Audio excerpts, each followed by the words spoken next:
41 Action News starts now. It is here, election night in the metro. Some voters waiting in long lines today to cast their votes, but the polls are now closed, and now we await as election workers tally the votes. This is Krista DeBille. I'm Mike Maruzars, and thank you for joining us tonight for our special election coverage. We're keeping a close eye on several key races. That includes the Missouri U.S. Senate race and then the 2 U.S. House races in Kansas. But one of the biggest races we're following is the race for Kansas governor. It is expected to be tight between Republican Secretary of State Chris Kobach, Democrat State Senator Laura Kelly, and Independent Greg Orman. We have team coverage of this race. Let's get out to Ariel Rothfield, who is in Topeka at Chris Kobach's watch party. Ariel, what's the scene like where you are right now?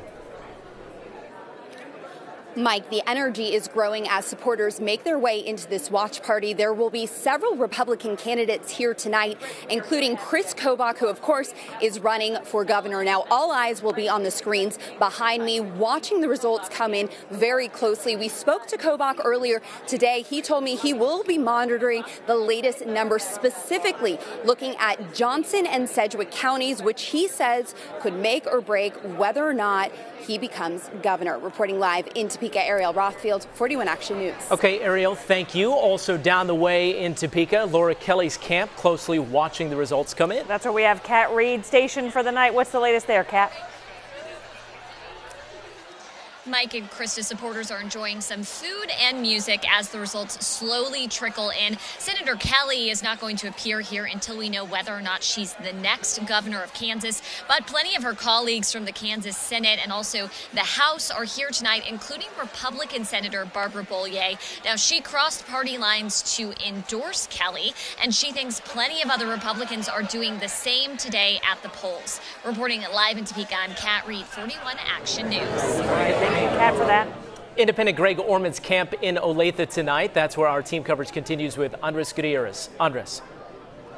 Mike, we're in the room 180 where they are having their watch party. It is right next to Joe's Kansas City, and that's right now where Orman is watching the results come in. They are enjoying some barbecue. His wife just did a toast here to all the supporters, friends, and family that are supporting the candidate here. Now, for a man that has been polling recently 10%, it'll be interesting as to what the final tally is for Orman. Reporting live in Olathe, Andres Gutierrez, 41 Action News. Andres, thanks. The tally underway, but still very early. 1% reporting so far, but this is the initial result as they are being counted right now. 6% Orman, 38% Kobach, and 54% Kelly. All right, here are the initial results coming in. Staying in Kansas, here are the early numbers on the tight congressional race here for the 3rd district. You see also 1% reporting at 54% going to Sharice Davids of that 1%, Kevin Yoder with 44%. This race is considered pivotal for the Democrats hoping to gain control of the U.S. House of Representatives. And in Missouri, these are the early results, very early results in the U.S. Senate race between incumbent Democrat Claire McCaskill and her challenger Republican Attorney General Josh Hawley. Of course, we have teams in St. Louis and Springfield tonight, both McCaskill and Hawley's camps watching these results come in along with you at home. A live look from both of those watch parties. Very calm right now. We expect that to change, obviously, as we get more of those precincts counted. We'll check back in with Dia Wall, who's in Springfield with the Hawley camp, Tom Dempsey in St. Louis with McCaskill. All that coming up on our next election special. And we'll begin our live stream next on Amazon Fire TV, on Roku, through our 41 Action News app. You'll all be able to catch it on our live YouTube stream as well.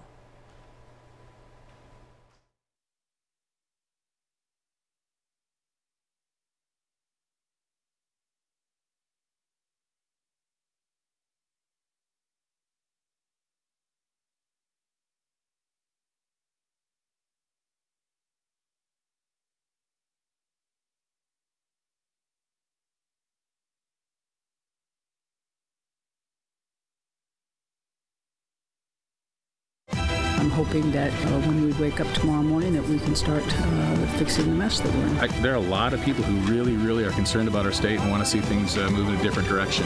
This is obviously the culmination of a whole lot of work over the last year. The deal in Missouri is people really want a senator who works hard and who shows up and shows respect. I'll tell you what, I have shown as Attorney General, I'm not afraid to stand up to my party. It's just been inspiring to watch the number of people who have been getting involved. This comes down to the future of our country.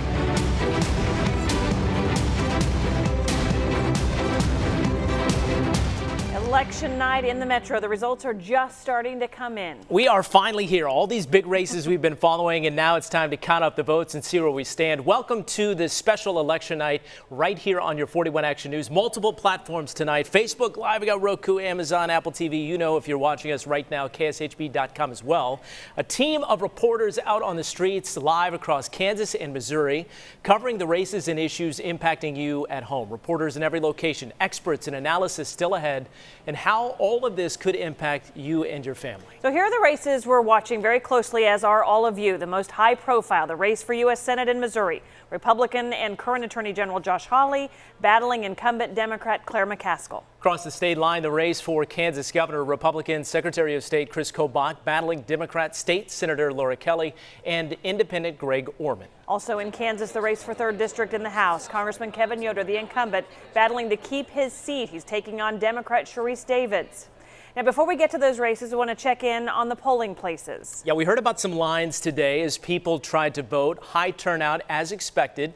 Despite the polls closing just a little more than an hour ago, people can still vote if they were in line before those polls closed at 7. So let's check on the polls on the Kansas side. Andy Alcock is monitoring the situation there. Andy, what's the latest? Yeah, Chris and Mike, the polls are closed here in Kansas, but we are waiting on a very key number to come out here in Johnson County. I'm at the Johnson County Election Office. We are told they're trying to confirm everybody has voted if they were in line at 7 o'clock, so they're checking all the polling places to be sure. And once they have confirmed that all the polling places have closed, they are going to release the early voting number. Those are the people that went to the polls in advance of voting today. And we're told that number is well in excess of 100,000. Only 419,000 people are actually registered to vote in Johnson County. So we're talking about a quarter of the people that are registered to vote. So once that number comes out, we should have a pretty good idea about how these races may be shaping up here in Johnson County. Reporting live in Olathe, I'm investigator Andy Alcock, 41 Action News. At the polls today, an independent city councilman got into a fist fight with somebody. Yeah, what is going on here? That's what we want to try to figure out. 41 Action News investigator Jessica McMaster has been following this. I mean, it's just such a bizarre story today. What do we know happened right now? Very strange. We broke the story earlier today, and just moments ago, independent city councilman Tom Van Camp apparently admitted to the Examiner he did get into a fight at the polling station. Ironically, he was there to ward off voters who were trying to remove him from the city council. I was just shocked to see my councilman in a fight with it, in a fist fight. Lee Williams is part of a group that hit the polls early Tuesday to collect signatures in an effort to recall Independence Councilman Tom Van Camp.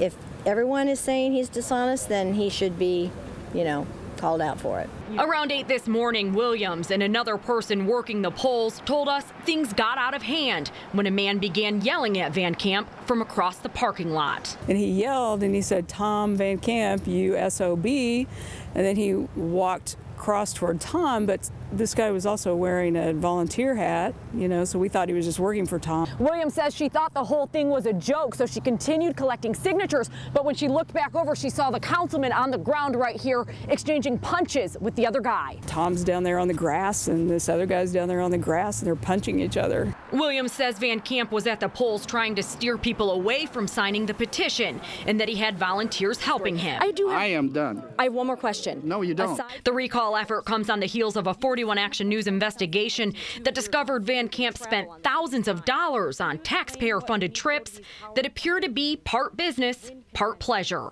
Williams says the fight lasted for a couple minutes. At that point, 2 voters called the police. But by the time they got there, Mr. Van Camp and whoever he was fighting with were already gone. We did reach out to Councilman Van Camp earlier today about the fight, but he has not responded to us. He apparently told the Examiner he'd rather let the issue go. I'm investigator Jessica McMaster, 41 Action News. All right, Jess, thanks. If you hear more, of course, let us know. Here's an early look at the U.S. Senate race in the state of Missouri, and you can tell right now Claire McCaskill holding about a 400 or so vote lead, 1% reporting so far. We have reporters covering both of the candidates. Dia Wall is down south in Springfield covering the Josh Hawley campaign. And we begin, though, with Tom Dempsey covering Claire McCaskill. Tom, we know Claire McCaskill is used to these campaigns. She's been in a couple dozen so far in her career. What was her mood today as she cast a vote, of course, for herself? Well, Mike, we were there when she cast her vote in Kirkwood earlier this morning. She knows this race is neck and neck in the polls, and she's going to need all sorts of support tonight. If you look behind me, you can actually see the stage where she's going to be speaking. We're at the Marriott St. Louis Grand right now, where supporters are continuing to come in right now. They're keeping a close watch on those results. As you said, Mike, still very early right now, but Claire McCaskill knows this race. It's pretty cliche to say, but every vote will matter tonight. As we were saying, we were there when she placed her vote this morning. Her vote ending a campaign season that was very long and very busy for her. Hey guys, good morning. Good morning, everybody.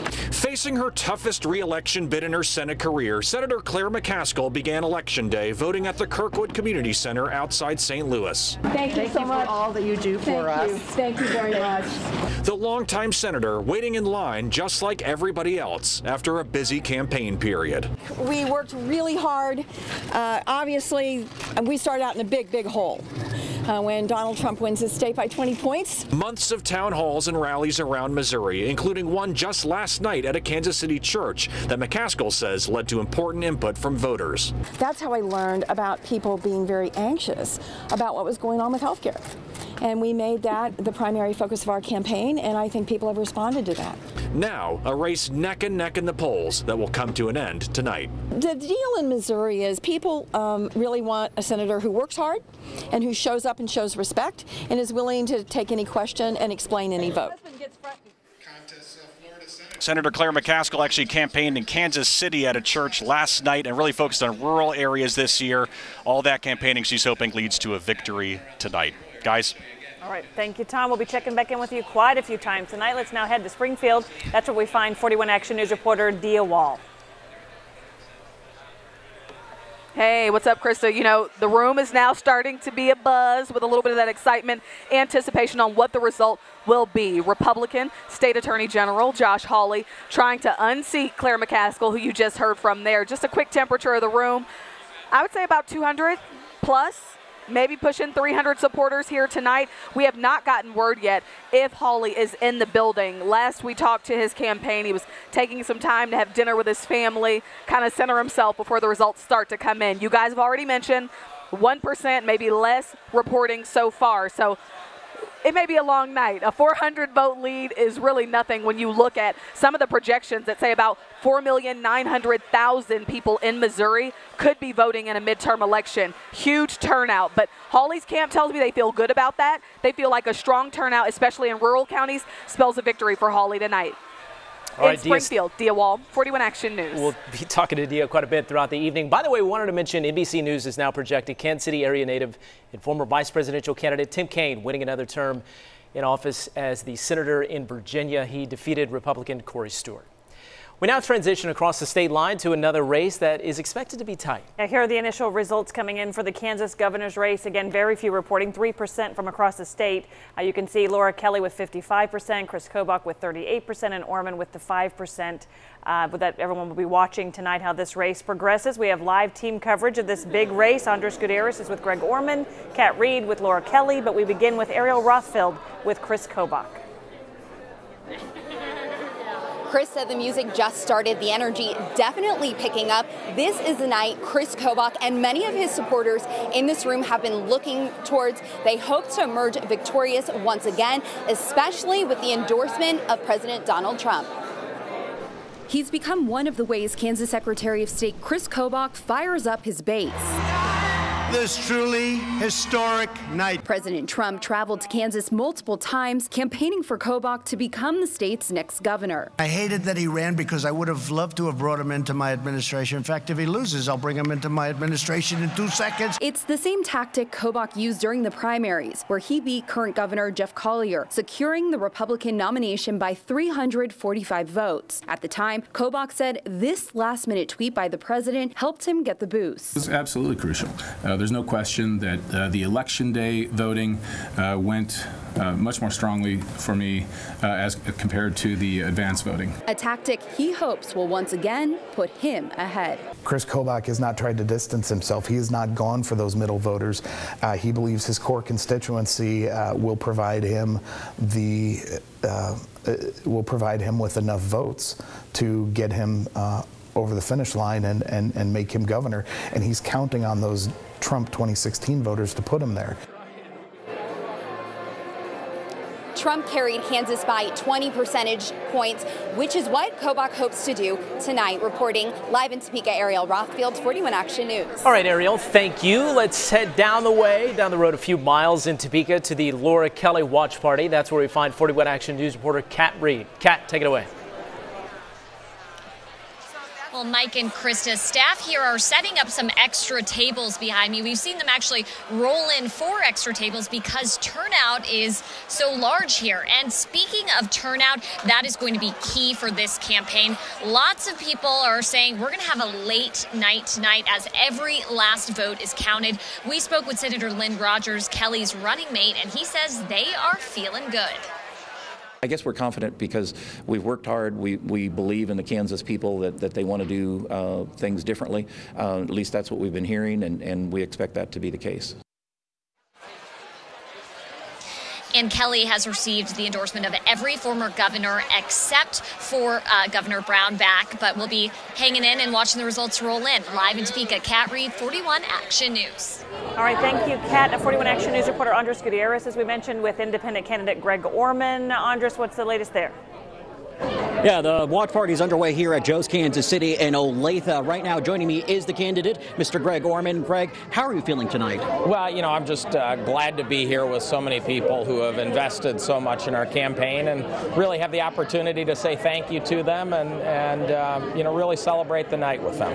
Early reports indicate, with 3% reporting, that you are at 5%. Some people, observers, have said that those points may have gone to either Kelly or Kobach. What do you say to those observers? Well, you know, again, I'm not sure what the results are going to end up being tonight. You know, we've worked hard. We've traveled the state. We've talked to a lot of Kansans who I think were inspired by our message and want and believe that we deserve another choice in our politics and a better path. And, you know, I'm happy to have been able to reach those folks, and I'm sure we're going to end up with tens of thousands of votes tonight. And every one of those votes is a demonstration of someone who had the courage to say, we need a better path. Wonderful. Thank you so much. Back to you, guys. Andres. All right, NBC News is now projecting, with all of their exit polling and all of their data available right now, that the Democrats will secure those 23 net gain seats and take control of the House of Representatives. All still developing, obviously, numbers still coming in, but they are calling it, so we'll continue to see how that starts to play out here in our area of the country. Of course, we were keeping a close eye on some local races here, a couple of them in particular, the 3rd District in the state of Kansas, and it's still unclear how this race will play out, but one that definitely a lot of people across the country were watching. Krista. Very early numbers coming in. 1% reporting in in Kansas. Sharice Davids with 54%, Kevin Yoder with 44%. Those numbers will continue to update. Look like it just maybe flipped over to 5%. We'll get those numbers in a moment. 41 Action News reporter Sarah Plake is with Sharice Davids' camp in Olathe, but we begin with Stephen Dial, who's with Congressman Kevin Yoder in Overland Park. The mood in this room is good in Johnson County. This is the Johnson County Republican Party, and I want you to take a listen at these numbers. Early voting alone in Johnson County, 144,000 people voted, and Sharice Davids in early voting beat Kevin Yoder by about 10,000 votes. Johnson County is what Kevin Yoder really needs to keep his seat. This is the 5th time he's running for election in that 3rd congressional seat, and this is the first time that he's had a real challenger in Sharice Davids. Johnson County could be the test, could be the X factor for Kevin Yoder, and the early voting numbers are already not looking that good for him. I know the Yoder camp is looking to hopefully bounce back with more votes from people who went to the polls today. Guys. All right, Stephen Dial, thanks so much. Let's go to Olathe now, and Sarah Plake is at the watch party for Democratic challenger Sharice Davids. Sarah. Yeah, it is buzzing. So many of her supporters, and you know, the main thing that we've heard from so many people is that they want change. They want to get Kevin Yoder out so that he can't serve a 5th term. Now, this is a historical night for many reasons, because if she wins, she would be one of the only Native American women to serve and one of the only openly gay women to serve. She's also a tribal member of the Ho-Chunk Nation. She's got many of those other members here to support her. We talked to one of those who said that this is very historical for him. You can do anything. It sounds pretty cliche, but you know, growing up the way she did, her environment. She comes from a strong background, a strong mother, and I think that just is a prime example of what you can do when you're highly motivated and driven to do good things. And we will not hear from Sharice Davids until she finds out whether she wins or loses. In Olathe, I'm Sarah Blake, 41 Action News. Sarah, thanks. We have a team of analysts and experts ready to break down all these races. 41 Action News anchor Kevin Holmes with them now. Kevin. Hey, I'm being joined now by Joshua Sfati, former Kansas gubernatorial candidate, and Ken Selzer, former Kansas gubernatorial candidate and also current state insurance commissioner. Gentlemen, thanks for joining us. A lot to get to tonight. The first question for you guys. Well, I just learned recently more than 30% of the registered voters in Kansas are independent. We talk about the independent voters. We talk about the moderates. What role will that play in the race? It'll play a big role. And thanks, Kevin. That's a good question. There's 1,850,000 people who are registered to vote in Kansas. 45% of them are Republicans, 30% of them are independents, and 25% of those are Democrats. So there's more unaffiliated voters, registered voters, than there are Democrats in Kansas. It's a big issue. Well, Josh, what role will that play? And also, will the fact that Orman, will he be a wild card in this? Will he take votes away from presumably Kelly in this, or even Kobach? You know, I don't think so. This year is almost a binary sort of election. You've got the people that are on Team Donald J. Trump and the people that aren't. And so this didn't end up being a year for many independents. And that label is hard to ascribe to people because Kansas is pretty complicated anyway. There's a lot of Republicans that are formally Democrats and switched, and it may have been a single issue, but they can bounce back and forth. They'd be kind of in that moderate category. And then a huge swath of the independents are that way too, that'll vote for either party and sometimes lean more heavily than the actual registered partisans themselves. Well, speaking of that, Ken, what does it say that every living former Kansas governor has endorsed Kelly? Well, that's an important endorsement by a number of them, but I don't think it sways that many voters. Kansas has been Republican and weighted Republican for so long. So many of the statewide offices have been Republican for most of the terms. In fact, the one that has had the most mix of Republican and Democrats has been the governor's office. So we'll see how this comes out. But 45% registered voters and 25% registered Democrats. And that's a huge difference to overcome. So the Democrats have to take a big part of the independents, in fact, most of the independents, to win over the registrations within the Republican Party. And Josh, I got to ask you, because we're running out of time right now, let's talk a bit about the budget shortfall, the budget crisis. We talk about education and funding. Realistically, can a governor solve these ills in one term, in 4 years? It's going to take longer than 4 years, but I think most Kansans are finally waking up. In 2014, they still weren't sure. Now they know we can either get better or we can get a lot worse, and that's the decision they went to the polls with. All right, these gentlemen and much more will be with us throughout the night. Thanks for joining us, gentlemen. We'll check back in just a bit. Okay. All right, thank you, Kevin. As for the issues that will face the future governor of Kansas, State Senator Molly Baumgardner here with us now to talk about sort of what do you want from the governor? What do you expect to see tonight, depending on who wins? Well, I think first off, we want to see who wins. Right. And legislators are definitely going to want to see who they set up as far as their cabinet. So each of the different agencies, we want to know who they're looking at as far as leadership in those agencies so that they can be approved by the Senate. And the next step is the struggle over funding. The budget's a big issue, so it all kind of plays out tonight. Any early indicators that for who you think might come out ahead tonight? I think anyone that says they know who's going to be our next governor is a liar, because there's been such a change in the electorate. We are seeing record numbers, not only voting early, but registering to vote. And so this, for that midterm election, is very unusual. The demographics of voters is different as well. We've heard so many people compare this to a presidential election cycle, like all the politics at play, all the the planning and the whole election process. That makes it seem so much bigger than what a midterm might have felt like, in the last decade or so. Does that excite you? Are you hearing more from your constituents? It does excite me, because this is the process of democracy. We of the people, for the people. That is our process. And so to have more people be engaged, that's a wonderful thing. Never a bad thing. Well, we'll just wait with you to see how it goes this evening. Yes, we will. Thank you for being here. I want to go back to Kevin Holmes now. All right, I'm joined now by Chairman of the Missouri Public Service Commission, Ryan Silvey, and former Missouri House Minority Leader Mike Tallboy. Thanks for joining me, fellas. Yeah. Let's talk a bit about the Senate race. What issue do you think will decide, or is there one particular issue or one major issue for voters that drove them to the polls to vote for the Missouri Senate race? You know, this is going to be a very close race, I think, to the end. And I think for Republicans, probably the Supreme Court nomination of Judge Kavanaugh and how that was handled is going to be a primary factor in driving people out to the polls. If Hawley wins, I think that he can probably thank that. But on the other side, if Senator McCaskill retains her seat, I think it's probably health care and the debate that surrounded that, and whether or not we should pursue this lawsuit on pre-existing conditions. Mike? That's absolutely it. If Claire is going to win, it's going to be health care. That'll make the biggest impact on where those undecided or swing voters go in that race. But it's going to be close, and it's going to be a long night. Kind of pointed out for our viewers, throughout the last couple of weeks, we've had several heavy hitters, several big names crisscross the state to pledge their support for one candidate or the next. How important is that, and why is it important they kind of bring out the big guns, if you will? It's tremendously important in the model that we have now. We used to have a model where we would try to persuade people in the middle to go one way or the other. But in the last couple cycles, we've seen more and more of this base-driven turnout model. And bringing in President Trump and bringing in, I think, Joe Biden on the other side, I mean, that's how you fire up your base, and that's clearly what they're trying to do. Yeah, the loudest voices in the room usually end up getting the most attention, and I think we saw that last night down in Cape Girardeau.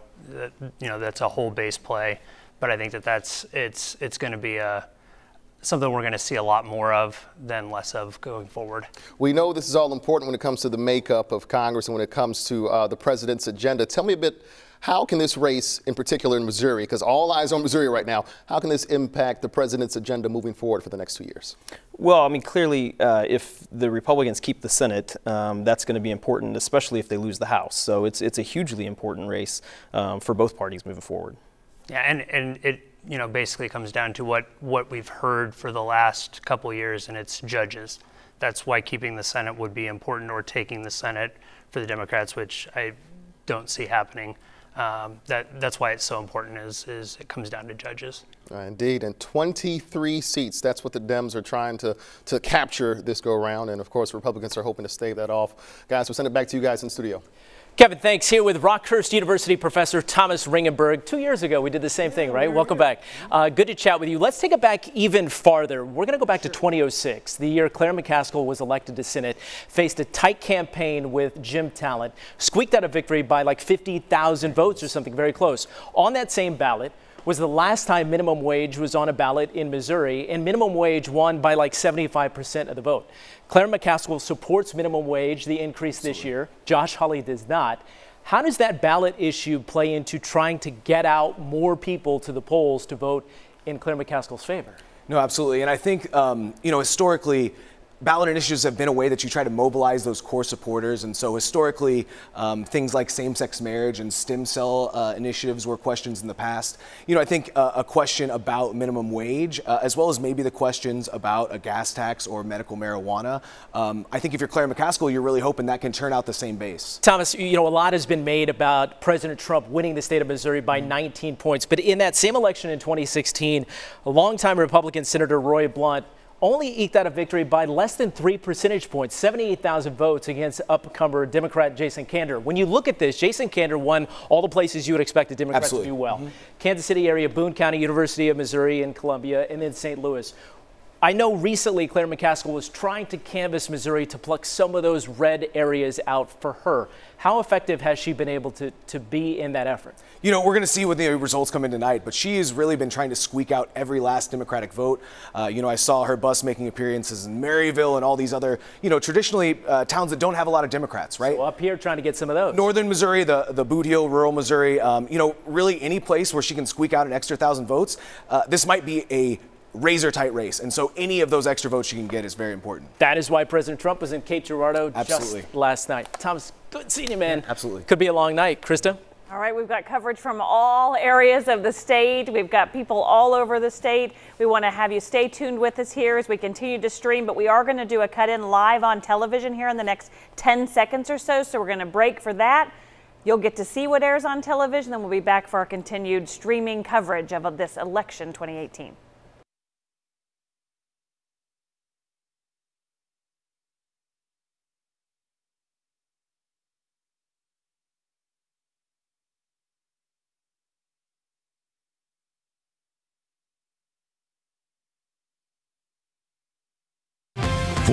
Action News starts now. The votes are being counted right now. A special election night right here in the Metro. Krista DeBille, I'm Mike Maruzars. Thanks for joining us here on 41 Action News for our election coverage. We are keeping a close eye on several key races. Let's get you straight to the latest results. First, we'll start in Missouri. These are the early results in the U.S. Senate race between incumbent Democrat Claire McCaskill and her challenger Republican Attorney General Josh Hawley, with 1% reporting, a little bit less than 1% actually, 62% with McCaskill, 36% with Hawley. There are several close races we want to keep an eye on across the state, live in line in Kansas. The state has two closely watched congressional races, which could lead to a change in power in the U.S. House. One of those races between Republican Congressman Kevin Yoder and Sharice Davids. They're each vying for that 3rd district in Kansas. And here are the results so far. Again, very early, about 12,000 votes separating the two, with Davids with the early lead. Crews covering both parties, of course. First, we want to begin with Stephen Dial in Overland Park, who is covering Congressman Kevin Yoder. Stephen. Mike, we're in Johnson County, and that is the prize county for the Kansas 3rd Congressional District. It's made up of 3 counties, Johnson County, Wyandotte, and Miami. We just got some new details in Johnson County in early voting, and this is a county that Kevin Yoder needs to and has to win to keep his seat. Johnson County election officials saying 144,000 plus people early voted alone. Of that number, from that number, Sharice Davids gained more than about 14,000 votes over Kevin Yoder. That's something that he does not want, especially with early voting numbers. And so it'll be interesting to focus on Johnson County. We're here at the Johnson County Republican Party. Kevin Yoder says he's from this district. He knows this district. He is banking on people relying on him, despite this district voting for Hillary Clinton in 2016 and other Democrats in the past. He says they have stayed with him. And so Johnson County will be the county to watch. Guys. All right, thank you very much, Stephen. Now let's get over to Sarah Plake in Olathe with Sharice Davids' campaign.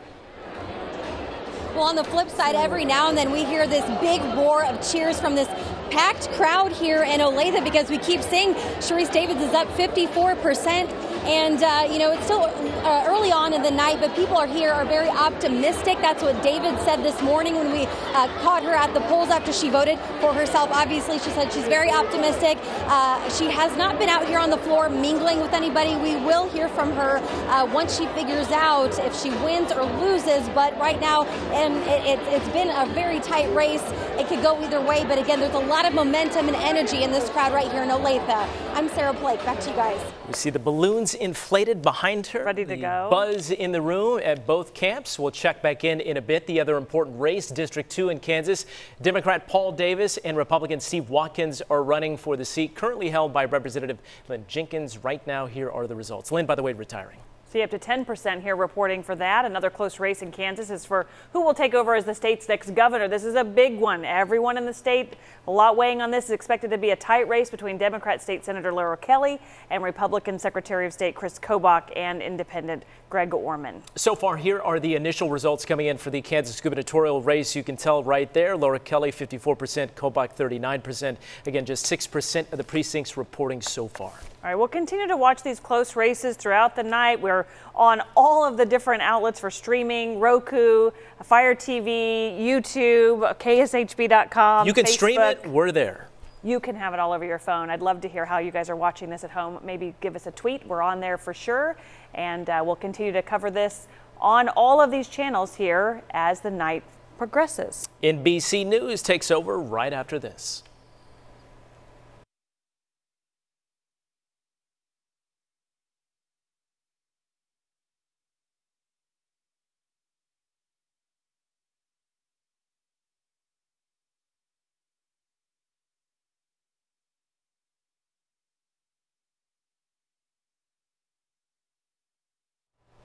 All right, right now, we are watching the results come in for 3 ballot issues that would legalize medical marijuana in the state of Missouri. 41 Action News reporter Nick Starling breaks down what they all mean.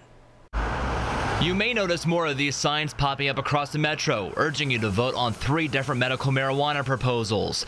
All 3 would allow patients with cancer, epilepsy, and other conditions to take medical marijuana. One of the biggest differences are the tax rates. Amendment 2, backed by New Approach Missouri, focuses on medical marijuana to help veterans. It would impose a 4% sales tax rate, going to a newly created fund for health care services for veterans. It allows patients to work with their doctors to determine if medical marijuana is an appropriate treatment option.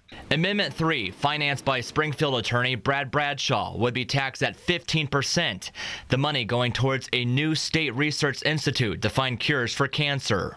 It will create 10,000 plus new jobs. It will create billions in economic impact for the state of Missouri.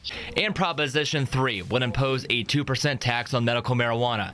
Money going to 4 things: veteran care, drug treatment, early childhood education, and public safety. It's supported by Missourians for patient care. But those against these measures say medical marijuana is not safe, pointing to other states who have passed similar measures. They've actually seen their crime rates increase. They've seen their rates of impaired driving crashes increase. And so there are a lot of subsidiary problems that come along with the legalization of marijuana that I'm not certain Missouri is prepared to deal with. Platte County prosecuting attorney Eric Zahn believes what's on the market now works without the THC component. There are at least 3 different drugs that are already on the market that are made from derivatives from the marijuana plant. Missouri legislative researchers predict more than $100 million of medical marijuana could be sold annually if it becomes legal. Nick Starling, 41 Action News. And here are the early results as we continue to monitor them for Amendment 2. You can tell easily passing in the early go here, 1% reporting. Amendment 3, 56 to 44, the no's winning right now. And Proposition C, as you can tell from the early count, 54% to 46%, but clearly all of this very, very early with just 1% reporting. Now, what happens if all of these pass? If just the 2 amendments pass, according to the state law, the measure that receives the most affirmative votes would prevail. And that means that the measure that receives the most votes would win out. And if both amendments and Prop C pass, then the Secretary of State's office says the amendment would take precedent.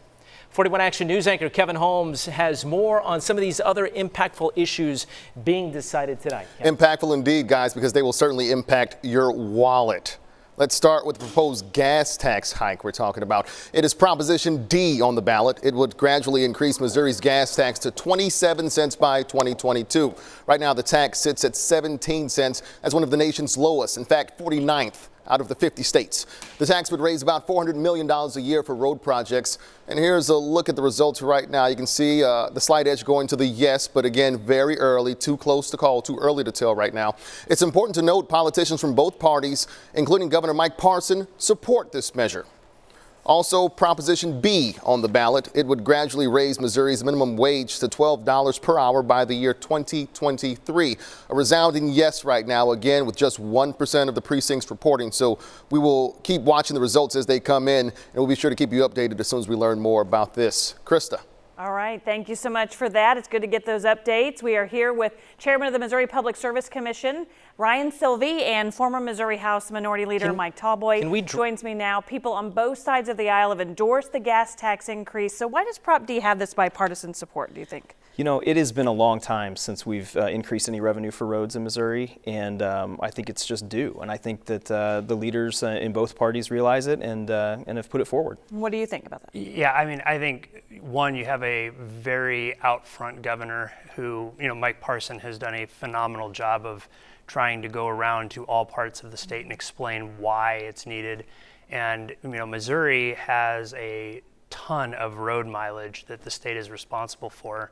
It's one of the highest in the country, even though, you know, we're kind of a middle population state. So it is going to be something that is long overdue. But seeing the governor and lieutenant governor out there really leading the charge on what is essentially a tax is a big deal. From people in this area I've heard from, they notice he's paying more attention to all parts of the state. So what if it doesn't pass? What happens then? I'll start with you. That's a good question. If it doesn't pass, I don't know that there's anything outside of just going back to the voters again and maybe asking for something that is probably a much broader comprehensive plan that will end up getting put on the ballot. But outside of that, I don't know. This has been a pretty modest increase, and if it goes down, we have to go back to the drawing board. Right. So how do you feel like the campaign has done? Did they do a good job trying to help educate the voter? Yeah, I think they've done a great job. I think Governor Parson taking the lead is a huge step for any of these tax increases that we've ever had, really. And he made infrastructure and workforce development keys to his administration, and he's following through. So it's a 10-cent increase over the next 4 years, generating $400,000 from MoDOT. Is that about right? Up to $400,000? I think it would be a lot. I was going to say. I'm so sorry. Yeah, it's $400 million. It's a long night. Yeah, it would be $400 million. And it helps us secure federal matching funds moving forward, which have been in danger in the last couple of years. All right, we'll see how it unfolds today. Thank you so much, fellas. Thank you. All right, Krista, thanks. Also on the ballot today, bingo. Yes, that's right. It's Amendment 4 in Missouri. Here's a look at those results as the votes are being tallied right now, 55 to 45% yes, again on Amendment 4 in the state of Missouri. 41 Action News reporter Tom Dempsey explains what this all means as a ballot issue and how it could potentially mean big money. G60. It's, fun and talking and eating and sometimes winning. For the past 30 years, Knights of Columbus has hosted bingo games here in the metro. This is our major moneymaker. This is where we get the money to hand out to all of our charity events. An event often attracting over 100 people, many of them regulars. But in recent years, bingo gaming has fallen on hard times, from a shortage of volunteers to falling revenue and a declining number of bingo halls around the state. Now, we've got to watch what we're doing. If we have less than 100 people here, we're just kind of breaking even. But help could be coming in the form of your vote. Amendment 4 in Missouri would make it easier to advertise games and reduce the time members of groups that host games can help run them. Even outside this venue, bingo gaming has a presence all across Missouri. If passed, Amendment 4 would help revive the game after years of decline. Some bingo groups that spoke to 41 Action News on Friday say the current rules remain in place as a way to reduce using the game for the wrong purposes. Requires members to be a member of the organization for 2 years before they can work at a bingo function. Longtime players hope to see Amendment 4 pass to help revive a favorite tradition. I'm going out and vote Tuesday and say yes. Tom Dempsey, 41 Action News. Want to check back in on that tight congressional race that we're all watching. All right, so this is the District 2 in Kansas between Democrat Paul Davis and Republican Steve Watkins. Right now, here are the results. 29% reporting, 54% going to Paul Davis so far, 41% to Steve Watkins. The district covers cities like Lawrence and Leavenworth, in case you're not familiar. Now, both are running to replace Congresswoman Len Jenkins in January of last year. Jenkins announced she would retire. She served the district for 10 years. A lot of people thought she'd go on to further political office, but again, retired. So. As for the two candidates trying to replace her, Steve Watkins attended West Point in the Army. He achieved the rank of captain. Watkins served in Afghanistan. After the military, Watkins worked as an independent contractor, mainly with the Defense Department in Iraq, Afghanistan, and Central Asia. And Democrat Paul Davis, he attended Lawrence Public Schools, graduated from KU, and then earned a law degree from Washburn University in Topeka. Davis served in the Kansas legislature from 2003 to 2014, including time as the Kansas House Minority Leader. Davis ran for governor back in 2014, but lost to Governor Sam Brownback. As for the other congressional races in our area, here are the results we have so far. All right, let's take a look at Congressman Emanuel Cleaver once again up against Jacob Turk. This is the 7th time Turk has run for Congress. Cleaver is seeking his 8th term. He, of course, was Kansas City's first African-American mayor, and there you see with 1% reporting, Emanuel Cleaver in the lead. In District 6 in the state of Missouri, up in the Northland, northern Missouri, Congressman Sam Graves is seeking his 10th term in office. And as you can tell right now, easily so far securing enough votes, but just 4% reporting. He is running against Democrat Henry Barton. And in Missouri District 4, Congresswoman Vicky Hartzler is seeking her 5th term in office. She was first elected to public office in 1994 as a state representative. She is running against Democrat Renee Hugginson. There you can see Hugginson. You can see 3% reporting with Vicky Hartzler with double the lead there. The big race for governor in the state of Kansas. After defeating incumbent Governor Jeff Colyer back in the primary, Chris Kobach is now battling Democrat Laura Kelly and independent candidate Greg Orman. Early look at the results so far. You can tell Laura Kelly 53%, Kobach 40%, and about 17% of the precincts reporting so far. And we sat down with all three candidates ahead of today. Here's 41 Action News reporter Stephen Dial. Chris Kobach trying to prove he is not Sam Brownback, Laura Kelly hoping to show she is a moderate Democrat, and Greg Orman insisting he is not in the race to play spoiler. This race drawing national attention. I've talked to people and they say Greg Orman is going to hurt the Democrat or take votes from Kobach. What do you say to someone who says that? I actually believe we're going to win this race. I think the visions of the candidates couldn't be clearer. Secretary Kobach has talked about smaller government, cutting spending, cutting taxes, really starving the government. Senator Kelly has talked about lots of spending proposals and has no way to pay for it except to raise taxes. I'm not interested in big government. I'm not interested in starving the government. I'm interested in better government. What sets you apart? As an independent, I can appoint the best and the brightest people to serve in my administration. I don't have to pick from a group of politically loyal Democrats or politically loyal Republicans. I can embrace the best ideas wherever they come from. I'll personally admit it's been kind of surprising to me that every week I'm hearing a new Republican endorsement to your camp. What do you think that says about you as a candidate? I think it says a lot. I have always worked in a bipartisan method, and that I'm common sense, I'm no nonsense, and they would much prefer to have me in the governor's office, knowing that I will continue to take Kansas forward rather than putting Chris Kobach in there. Do you think Greg Orman can siphon voters that would be your type of voters? I don't think the message of the parties not working together is really resonating, because actually in Kansas, that's exactly how we get things done.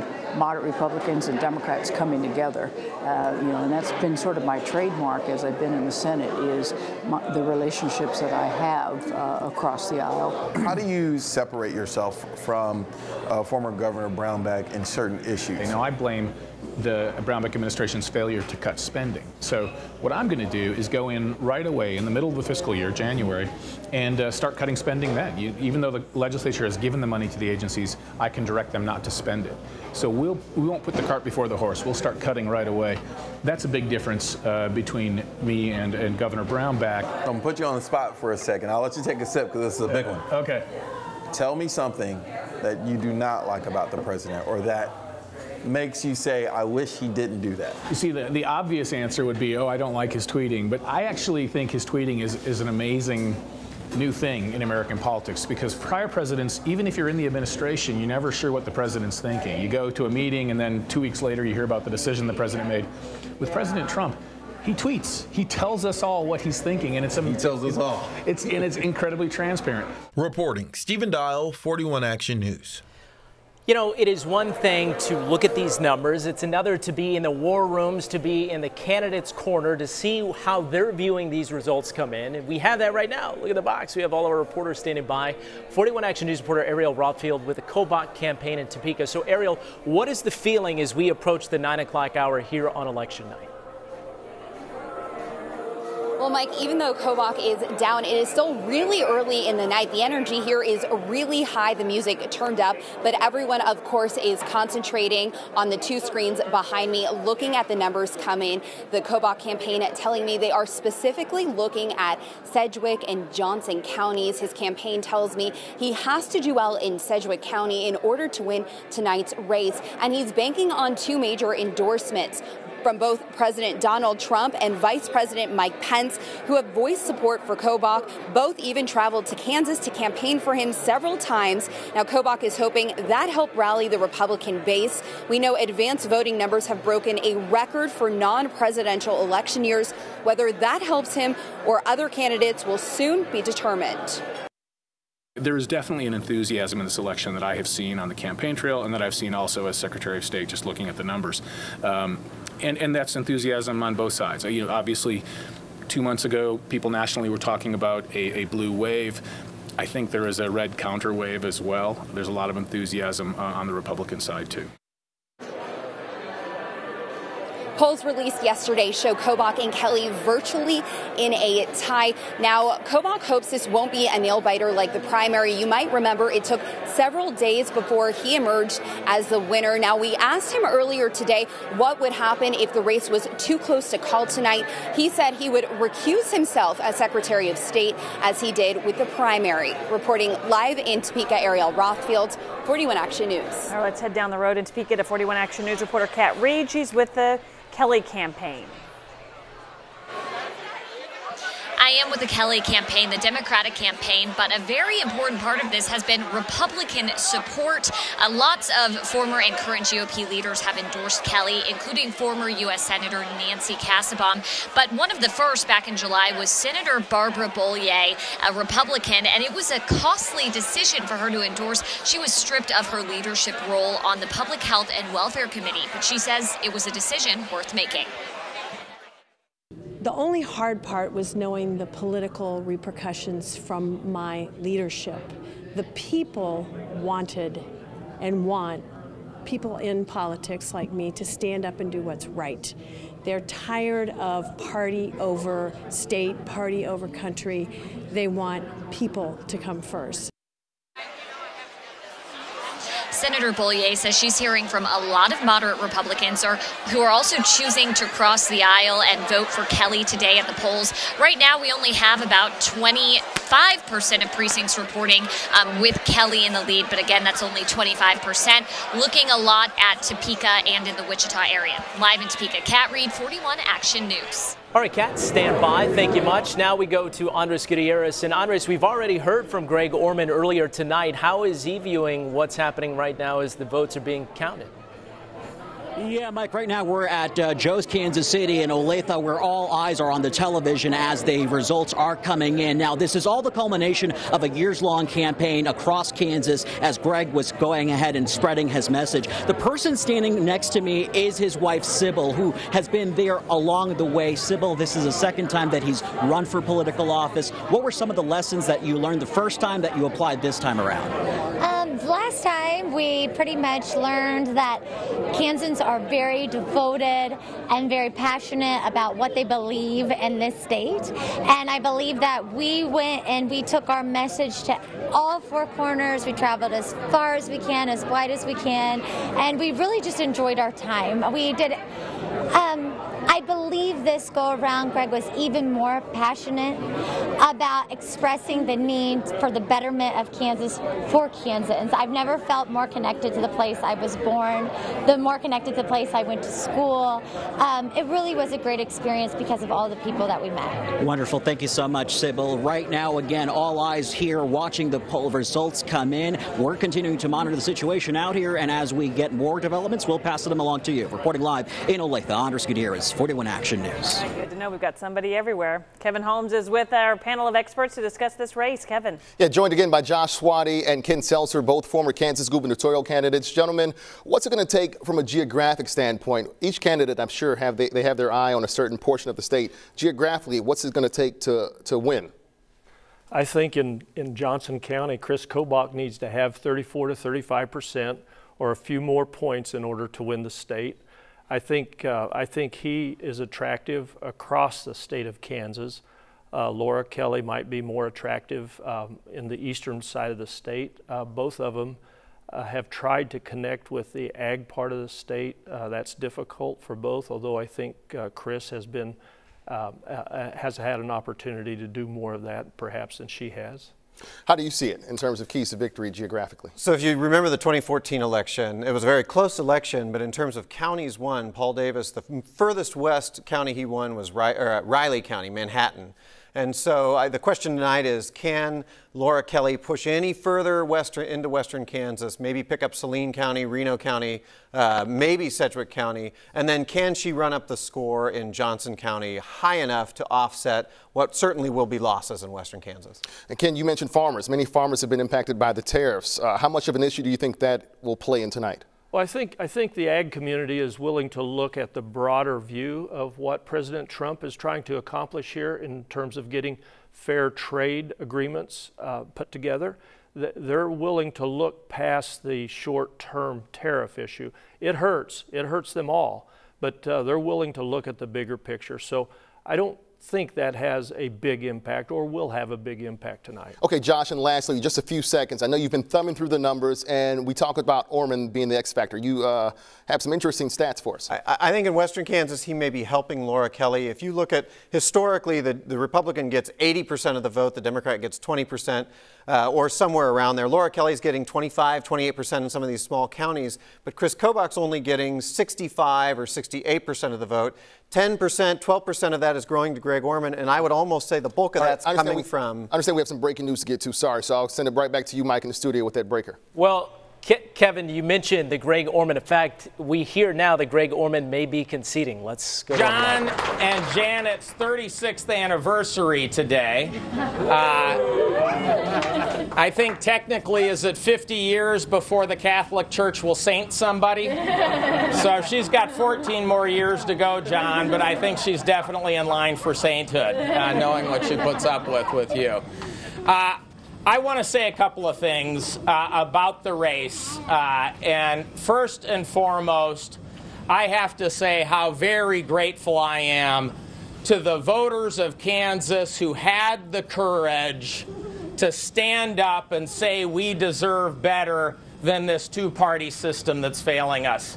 These are voters who stood up despite the fact that they were being told they were wasting their vote, despite the fact that they were being attacked and criticized for trying to support me in this race, despite the fear and the anger and the hate that both parties threw at them, they still stood up and voted for me. And I am so very grateful for the tens of thousands of Kansans who did that tonight.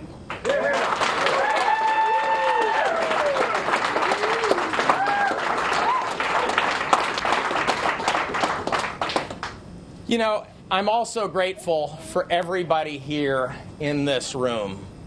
I've been asked often over the course of the past couple of weeks, what has been the most gratifying thing about this race for you? And the most gratifying thing about this race for me is all of you in this room tonight. All of you who went above and beyond the call of duty to amplify my voice, to demonstrate to Kansans that they have another choice, to show that there is a better path.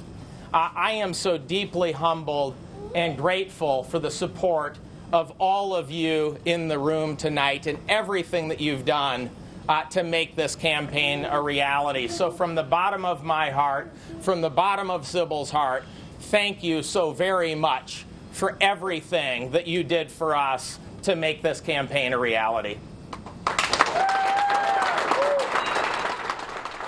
All right, and so then there were two, Chris Kobach and Laura Kelly, the two remaining candidates, Greg Orman conceding his effort to try to be the next governor of the state of Kansas. So 30% of precincts have reported he's got less than 6% of the vote at this point. There was a concern he would take away from Laura Kelly. That has not happened. She is still leading with this many reporting, but this was about what people were projecting that might come in from the pundits. 6% for Orman. Well, one of the analysts there with Kevin Holmes, if we could bring him back in, mentioned that Laura Kelly actually may be helped by Greg Orman out in western Kansas. Can we touch on that again, Kevin, now that Greg Orman is officially out of this race? But of course, he was there earlier today during all of these votes. How do you think that will impact the final result? Yeah, let's get back to that. In fact, we were talking with Josh Swati about that. Let's talk a bit about Orman. He just gave his concession speech. He's the X factor. And you have some interesting numbers, an interesting take on this. Well, I think that he's probably helping Senator Kelly in the western part of the state. He's robbing votes from Chris Kobach. And I also think, we were talking about the tariffs, but the other ag issue at play here is immigration. That was a central issue for Chris Kobach, and it's actually a very big issue for the ag interests in the western part of the state, and they are arguably on the other side of it. And so Farm Bureau stayed out of doing anything in the gubernatorial race. That speaks volumes. And while those votes may not have gone to Senator Kelly, they may have drifted to Greg Orman or just not voted in the gubernatorial race. So how different is this race, Ken, if Orman never ran? I don't know that he actually has that big of an impact when you look at it overall. I truly don't.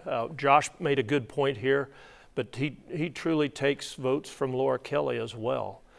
I tell you, both of these candidates have some strengths. they articulate their strengths well.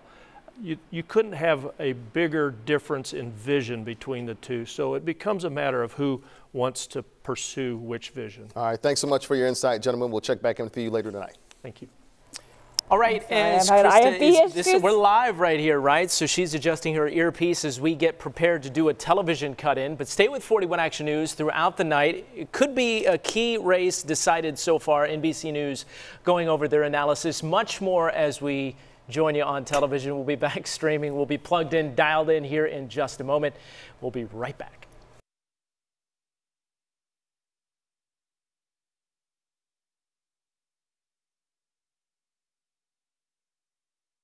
41 Action News starts now. Big news in the race for governor in the state of Kansas. Independent Greg Orman just conceding his effort, so that leaves Laura Kelly and Republican Chris Kobach. And thank you for joining us tonight. Let's say that we're keeping a close eye on several key races, so let's get you to the latest results here as we take a look. First, we'll start in Missouri. These are the early results in the U.S. Senate race between incumbent Democrat Claire McCaskill and her challenger Josh Hawley. You can see now 4%. Numbers coming in very slowly from Missouri. Of course, they didn't have early voting, so we're getting this as they're coming in. You can see McCaskill leading with 53%.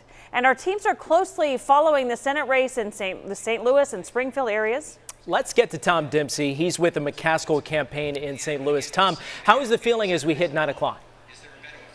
Well, Mike, you can always tell when there's good news coming in for the Democrats in other races around the country because people will be cheering in the corner over here, watching the results on the big screen here at the hotel, the Marriott St. Louis Grand. Many supporters here, some of them wearing hats, others wearing T-shirts in support of Claire McCaskill, some of them with pins in support of Democrats on those T-shirts.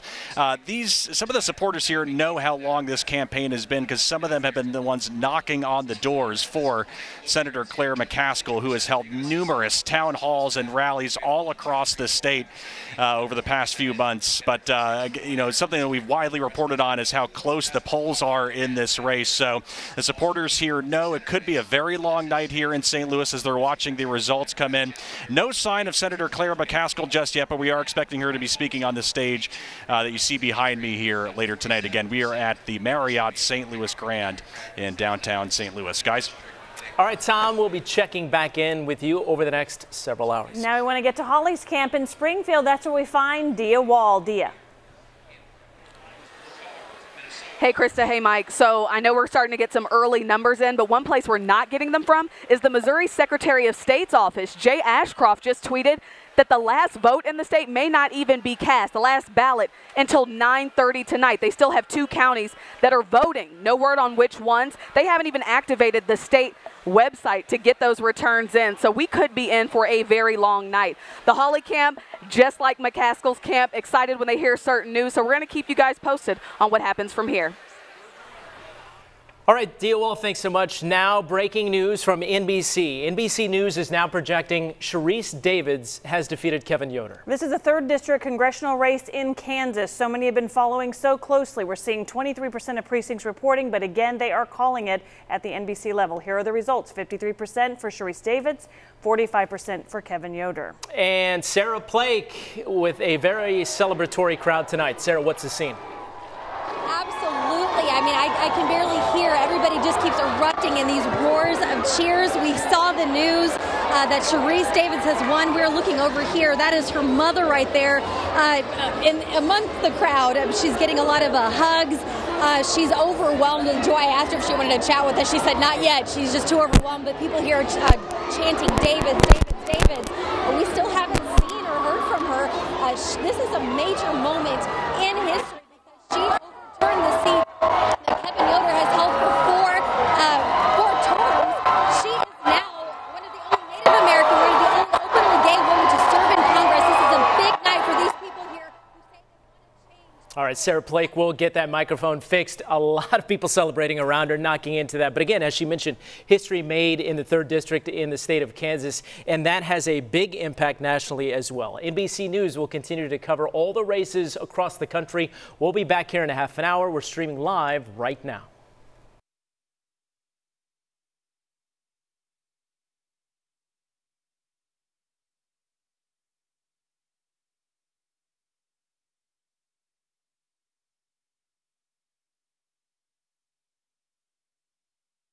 Hello and welcome. Alongside Krista DeBille, I'm Mike Maruzars, and we are following breaking news. We've got breaking news here from congressional race in Kansas. NBC News just actually in saying that Sharice Davids had beat incumbent Republican Congressman Kevin Yoder.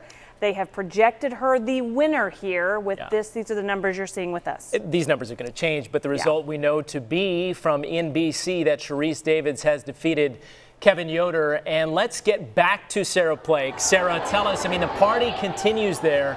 You were trying to touch on the significance as we were joining people on television. Describe the significance of the Sharice Davids win, not only for her personally, but for the national landscape in the House as well.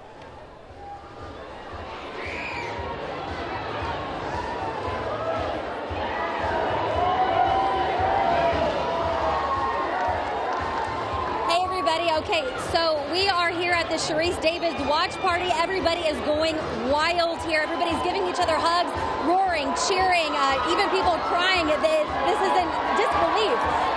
Sharice Davids has just won. She has defeated Kevin Yoder. I think we're here waiting for her to speak. She hasn't been out here on the floor mingling with any of her supporters, but I would imagine that she's going to be out on that podium here in just a second to give her victory speech. Now, this is historic because Kevin Yoder has been in office for 4 terms. She defeated him. She gave him a run for his money. This is such a tight race, and she is saying that she wants to change what has been the norm, what the everyday norm. She says she wants to push for bipartisanship effort on a lot of issues like health care and immigration. She is now one of the only Native American women to serve in Congress, so that is historical in and of itself. We're still here waiting for her to take the podium, and we will have coverage all evening long. All right, Sarah Plake, I mean, you can tell the celebration continues there. And it was an interesting race in so many regards, because when you talk about, there was so much made about the debate. There was only one debate, and that was just last week. And there were questions about her performance in that debate. But at the end, voters made their say, and they voted Kevin Yoder out of office. So we'll see how that plays. But nationally, it appears that is what is happening, as NBC News has already projected that the U.S. House of Representatives, at the end of all the votes being counted, will belong to Democratic control. And another huge victory NBC News has just declared as well. Laura Kelly, next governor for the state of Kansas, according to NBC News, again calling this race. As we continue to follow these numbers as they start to come in, NBC News is able to call these races much earlier than we might hear locally with the numbers we're getting. All right, let me touch base. Sean, where do we want to go? All right, you know what? Let's go to the woman of the hour now. Let's go to Laura Kelly's watch party. Kat Reed is there. Kat, another party? Oh my gosh, pandemonium when this announcement came out. I mean, people were picking up their phones, getting the results, looking at their phones, and I saw people crying, people embracing. This crowd is just going wild right now. I don't think anyone expected the race to be called this early on. It definitely kind of came as a shock, but numbers have been looking good for Kelly throughout this evening. You can see everyone still kind of hugging, cheering right now. A large group tonight from Moms, or several members of Moms Demand Action. The gun control group are here. They've been busy campaigning for her. We've also seen a lot of young people out here celebrating. They say education is the most important thing for them, and Kelly has vowed to become the education governor, focusing on fully funding schools. It is just so exciting out here tonight, and we are expecting Senator Kelly to come down and appear soon. She said she would not appear until the results are clear.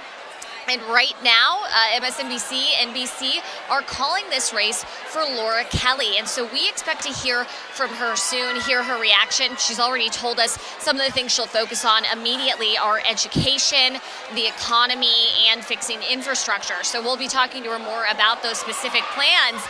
Still cheering, screaming behind me. For now, I'll send it back to you guys.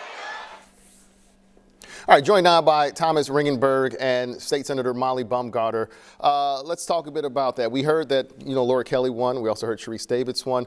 I'll start with you. Talk about the impact this has on D.C. and any questions that may now arise. Wow, there's at least a few questions to be answered. And, anytime we see these big swings in congressional majorities, there's a lot of newcomers. There's a lot of people that are really unknown quantities to the national parties. And so who Sharice Davids will support for the Speaker of the House or to be the leadership of the party, what kind of initiatives a Democratic House takes up. You know, there's a lot of questions, what committees she wants to serve on. There's a bunch of questions, who's she going to surround herself with, what, you know, kind of party she's aligned with. You know, there's a lot of questions to be answered. Senator, what are some of the questions that come to your mind right away?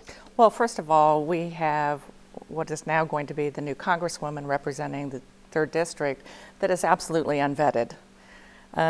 We had one debate that occurred a week ago, and she didn't answer questions. We have a newspaper that really didn't dig very deep to find out any answers as far as her positions.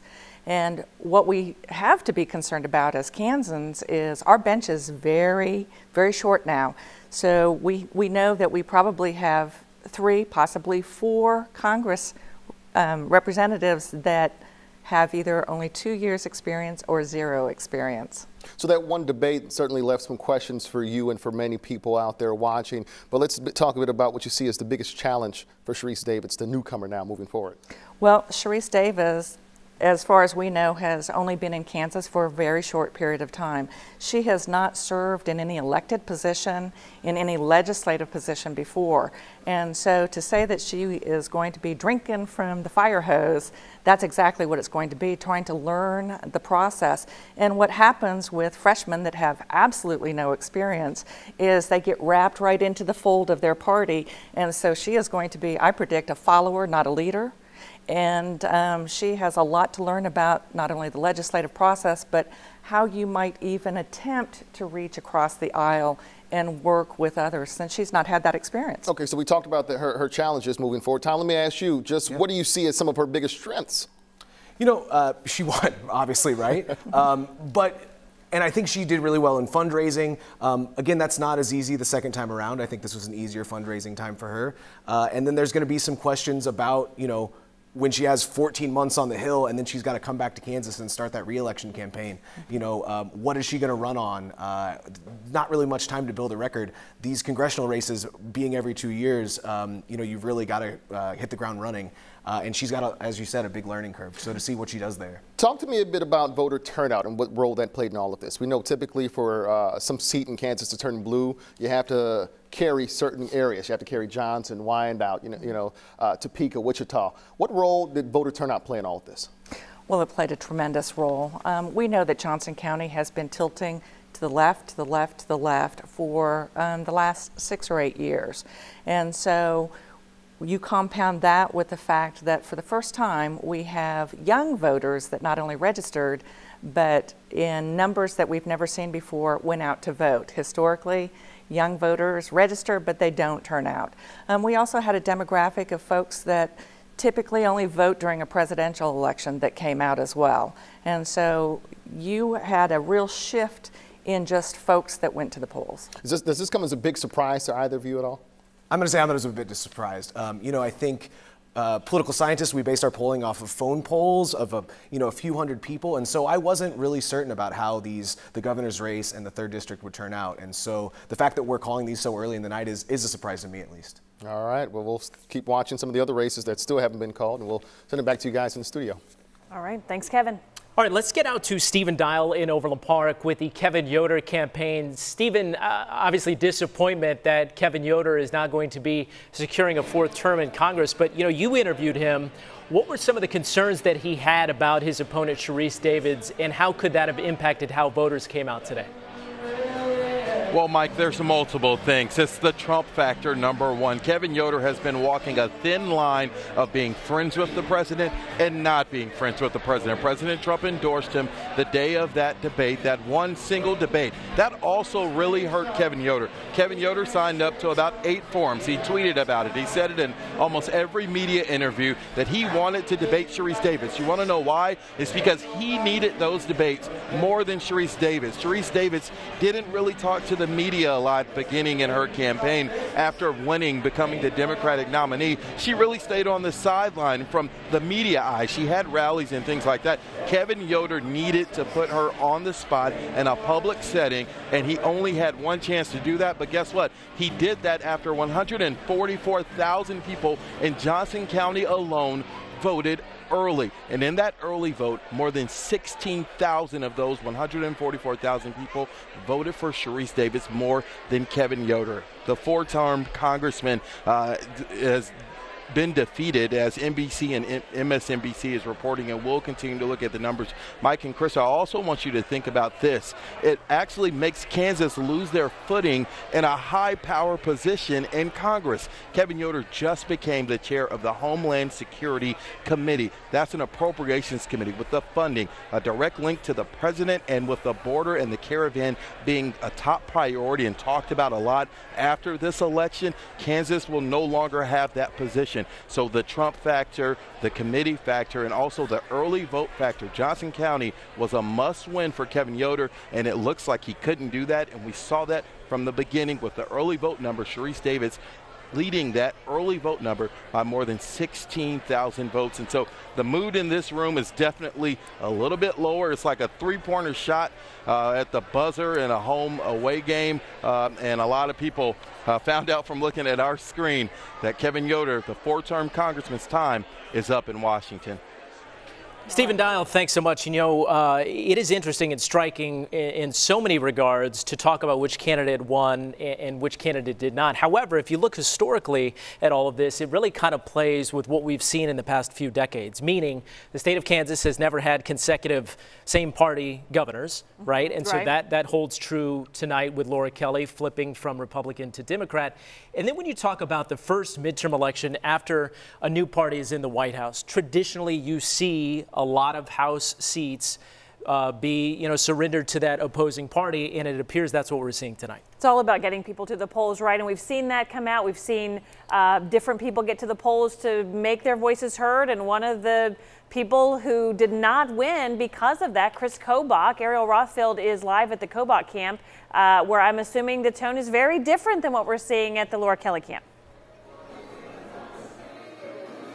Well, Chris, we've been speaking with voters. They've driven from all over the state of Kansas to be here, some traveling more than 3 hours because they believe in Chris Kobach. And while Chris Kobach hasn't raised as much money as his opponent, State Senator Laura Kelly, he believes he has been knocking on doors. He believes he can still win this race with the endorsements of President Donald Trump and Vice President Mike Pence, although Greg Orman has conceded and is now out of the race. People here aren't concerned because they know it has been neck and neck with Kelly. But everyone here is still pretty optimistic that Kobach can pull through. It will be a very close primary. Everyone's election, as the primary was, everyone here is predicting. But again, they believe Kobach will reign supreme, that he will win tonight's election. Reporting live in Topeka, Ariel Rothfield, 41 Action News. So they're holding out hope. Yeah, it is interesting. And President Trump, even as of yesterday, said, look, Chris Kobach, who's been very tight with his administration, with the immigration advisory position and everything like that, he said if he doesn't win, he does have a position in the administration. Go ahead. The one thing I wanted to say, I've talked to quite a few people around the state of Kansas, having grown up my entire life, and one of the things that someone noted that I thought was really interesting, Laura Kelly's, just her website, if you just looked at her website alone, it was all about Main Street, small town Kansas, and Chris Kobach's, his platforms were much bigger picture, much more nationally focused, and it'll be interesting to see if that might have been what helped to carry Laura Kelly to a win tonight. Of course, NBC projecting, even though Chris Kobach isn't ready to acknowledge that yet, NBC projecting that Laura Kelly is the next governor of the state of Kansas. And we will watch and see what happens with the Kobach campaign tonight and see how they respond as the votes continue to be tallied. But as we mentioned, NBC News is already projecting that Laura Kelly is the winner. Let's go to Topeka now. Kat Reed following the Kelly campaign, and I would imagine a party underway at the Ramada there in Topeka as these results come in, and NBC News has declared Laura Kelly the winner. Kat. Oh, yeah, it's a party. And now I am joined by Representative Ward, the minority leader of the House. Did you expect it to be called this early on? I think Laura's a superb candidate and did a great job running, so I'm not surprised. I'm happy. This is an extremely important moment for Kansas. Tell me what Senator, soon-to-be Governor Kelly needs to do as soon as she gets into office. Governor Kelly's first job will be to shape the budget for her goals and agenda, and she has a very short time to do it, but she's going to do it in a fiscally responsible way, and that's what's most important while investing in our children and education and taking care of health care. How important was her bipartisan approach to campaigning? She had about 50 former, current Republican leaders endorsing her. Did that really play into this result? Absolutely. It's a powerful statement when you have former Governor Bill Graves campaigning with you, former Governor Mike Hayden endorsing you, former Senator Nancy Kassebaum, and like you said, dozens of other elected Republicans saying this is the person who should lead our state for the next 4 years. As the minority leader of the House, what is it like to have the highest executive in the state now a member of your party? Well, the governor's such an important job in the Kansas government. I love her agenda. I think it's the one that Kansas needs, and we'll be happy to partner with her to pass those bills that need to get done. Awesome. Well, thank you so much, Representative. We you. appreciate it. The party continues here, the celebration. Senator Kelly should be out any minute now to address voters now that the results are in. Live in Topeka, Kat Reed, 41 Action News.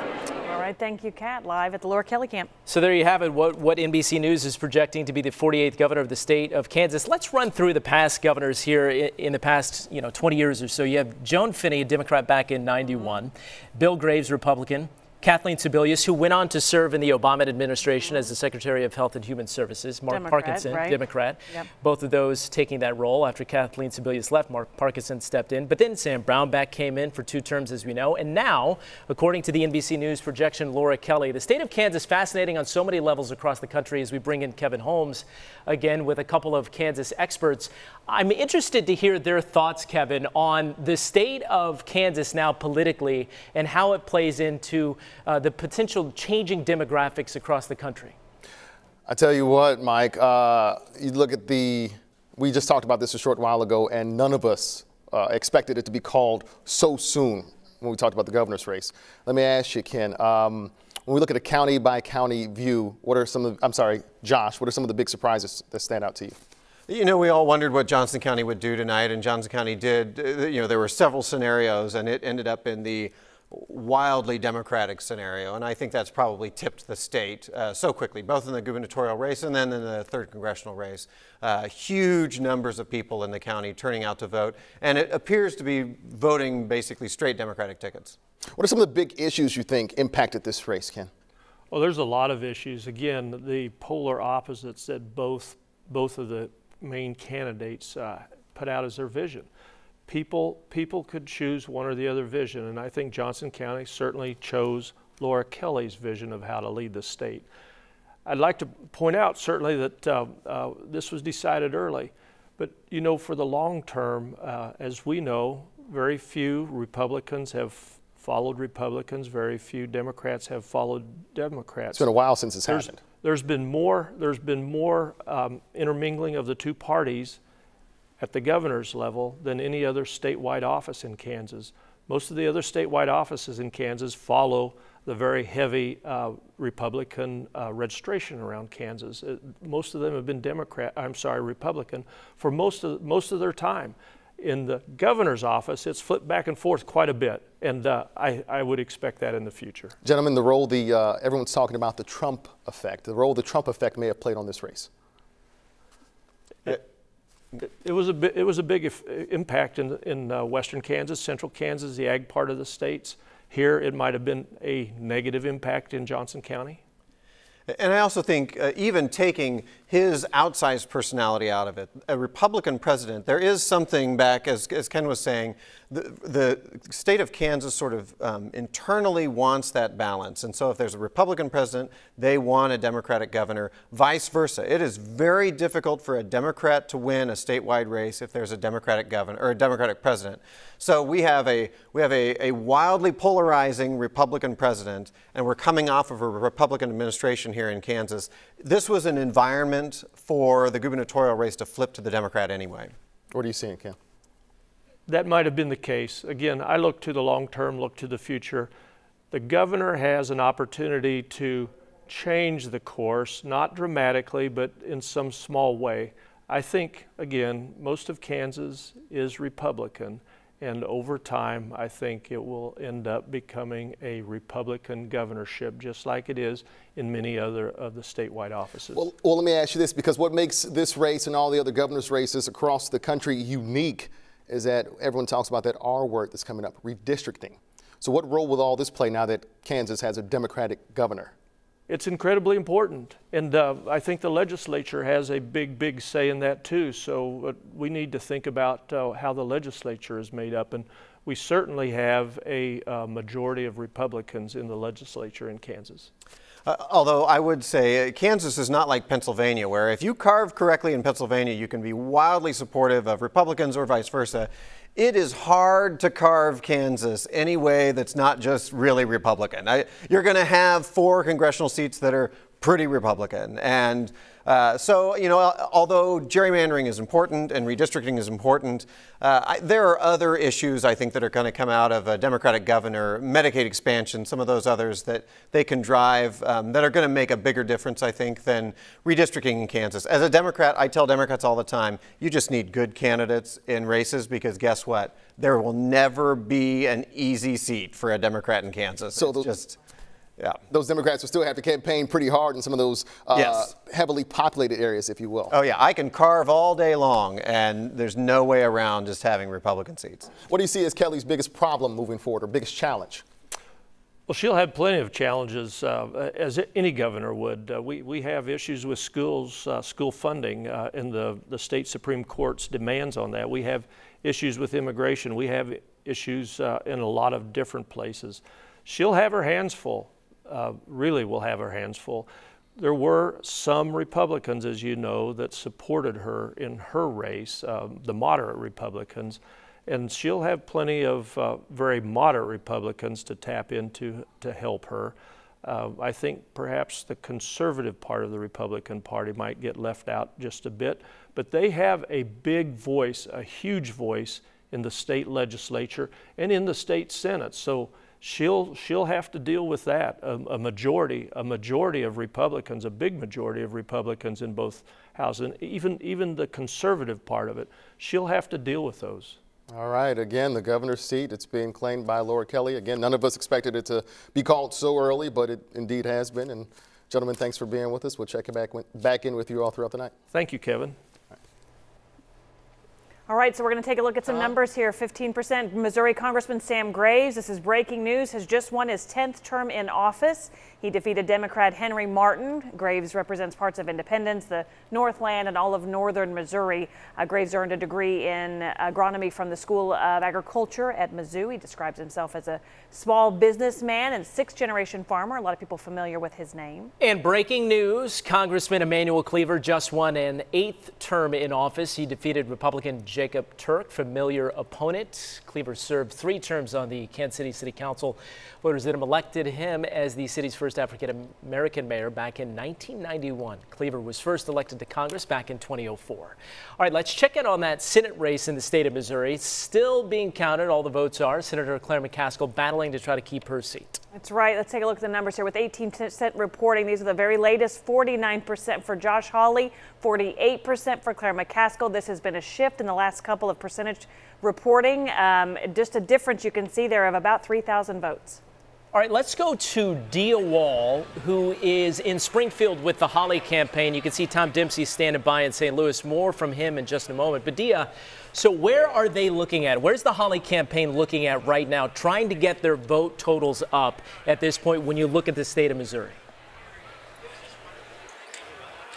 Well, State Treasurer Eric Schmidt just took the stage, took the podium, and said they needed to perform well in rural counties. And according to him, they feel really good about where they are. They had kind of a baseline of where they wanted to be in some of those more rural counties throughout the state of Missouri. He says they are meeting or exceeding those goals so far. But the thing is, the Secretary of State in Missouri has already said the last vote is likely going to be cast after 9:30 p.m. And although they have not yet confirmed which counties those are, we're hearing reports that it's in St. Louis. So that could be a pickup for Claire McCaskill. So they are saying they're cautiously optimistic here at the Hawley camp. Not ready to get too presumptuous, but they feel pretty good about where they are so far. Live in Springfield, Dia Wall, 41 Action News. And you know, I mean, Josh Hawley had a late night. It was 24 hours ago where President Trump, Ivanka Trump, a lot of people on the Hawley campaign trail joined him near the boot heel of Missouri, Cape Girardeau, trying to get those last-minute votes for their candidate, Josh Hawley. Yeah, and according to the president, Josh Hawley was there at the end. I know that was a good discuss, but let's shift to the northeast of Springfield. 41 Action News reporter Tom Dempsey in downtown St. Louis with the McCaskill campaign. Well, Krista, that's right. Many supporters have been gathered around the big screen here in downtown St. Louis at the Marriott St. Louis Grand, watching all these results come in. We must be a little bit behind because the results showed Hawley with the big lead, but it does seem to be narrowing right now. So the hope is still here. Many supporters cheering whenever good news comes in for the Democrats, but many of them hoping for a win tonight. Guys? Thank you so much, Tom, for that. We love getting those updates from our crews in the field. And we're looking at the map, too, trying to see where, because when you think back to the Senate race back in 2016, Roy Blunt was able to really win all of the counties except the major cities, St. Louis, Columbia, and Kansas City. So we'll see how Josh Hawley and Claire McCaskill do tonight. Stay with 41 Action News throughout the night. Now a quick break for our Cut In on Television.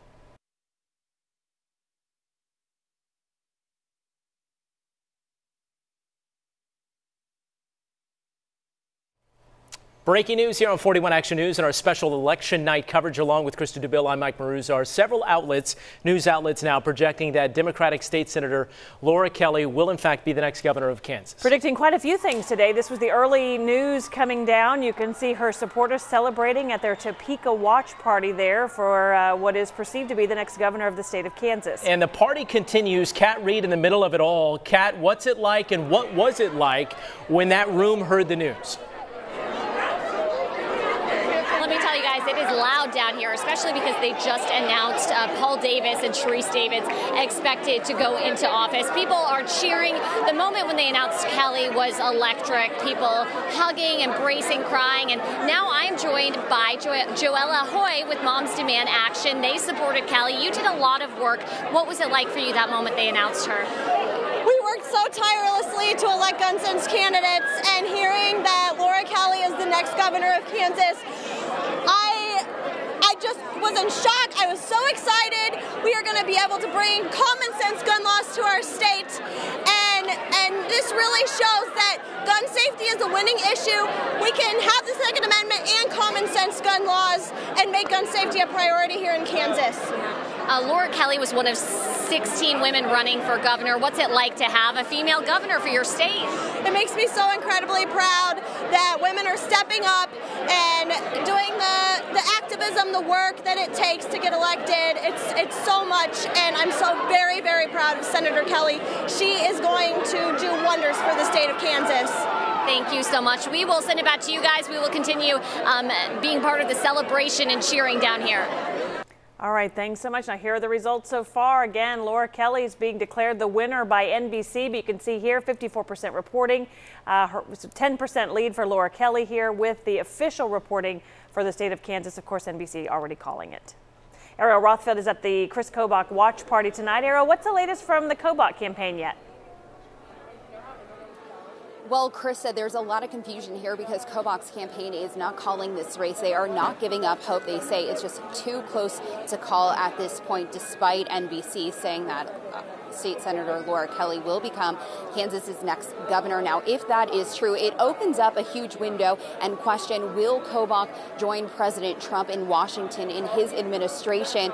Last month, President Trump joked that he would like to see Chris Kobach lose this governor's race and join him in Washington. We asked Kobach about that earlier today. He laughed and said he hadn't talked to the president about that. So that opens up a really big possibility if we will see Kobach go to Washington and join President Trump there. We are going to continue and try and talk to the chairman, try and talk to others in Kobach's campaign to find out if and when the Kansas Secretary of State will be making a concession speech or not. Reporting live in Topeka, Ariel Rothfeld, 41 Action News. All right, Ariel, thanks so much. And more breaking news in an important congressional race. Democratic challenger Sharice Davids defeating incumbent Republican Congressman Kevin Yoder for the 3rd district in the state of Kansas. This was when NBC News projected that Davids would win. You can see the reaction from the crowd there watching. Here are the latest results as the votes continue to be tallied right now. So you see with 76% reporting, 53% for Sharice Davids with that big red check mark showing she's the projected winner, 45% for Kevin Yoder. We'll continue to watch other close races throughout the night. We'll be back on the air at 10 o'clock with our complete on-air coverage. But until then, you can watch us right now. We're continuing coverage, live streaming on Amazon Fire TV, Roku, YouTube, the 41 Action News app, all of it available right now.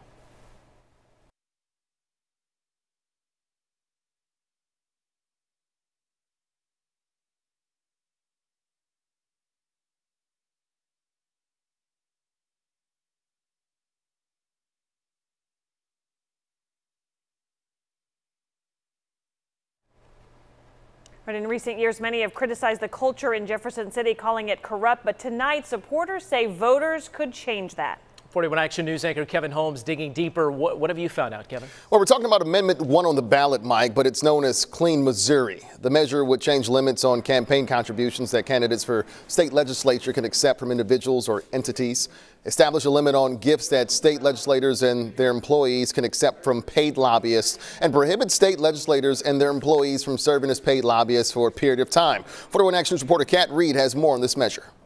It's the final push. Do you know your polling location? This campaign isn't for a senator or a representative, but for an amendment that would affect them all. Amendment 1 is a package of desperately needed reforms. Sean Sunker Nicholson is with Clean Missouri, the bipartisan effort behind Amendment 1. The measure would require politicians leaving office to wait 2 years before becoming lobbyists.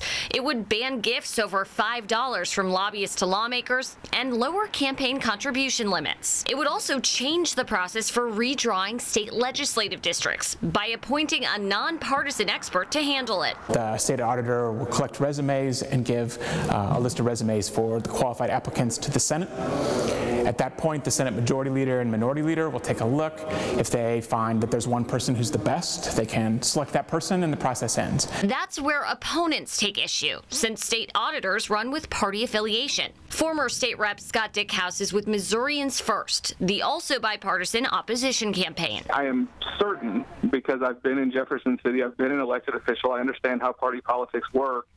I am certain that every individual whose name is on that list of qualified candidates will share the same partisan ideology as the auditor. It's a fairly bipartisan process now. There's never going to be a perfect process, but I think this one leads to the real risk of serious gerrymandering. Clean Missouri maintains Amendment 1 will make the process a lot more fair and bipartisan. We are going to make sure that future redistricting processes, when maps are drawn in the future, we're going to make sure that no party has an unfair advantage, and we're going to make sure the process is more transparent.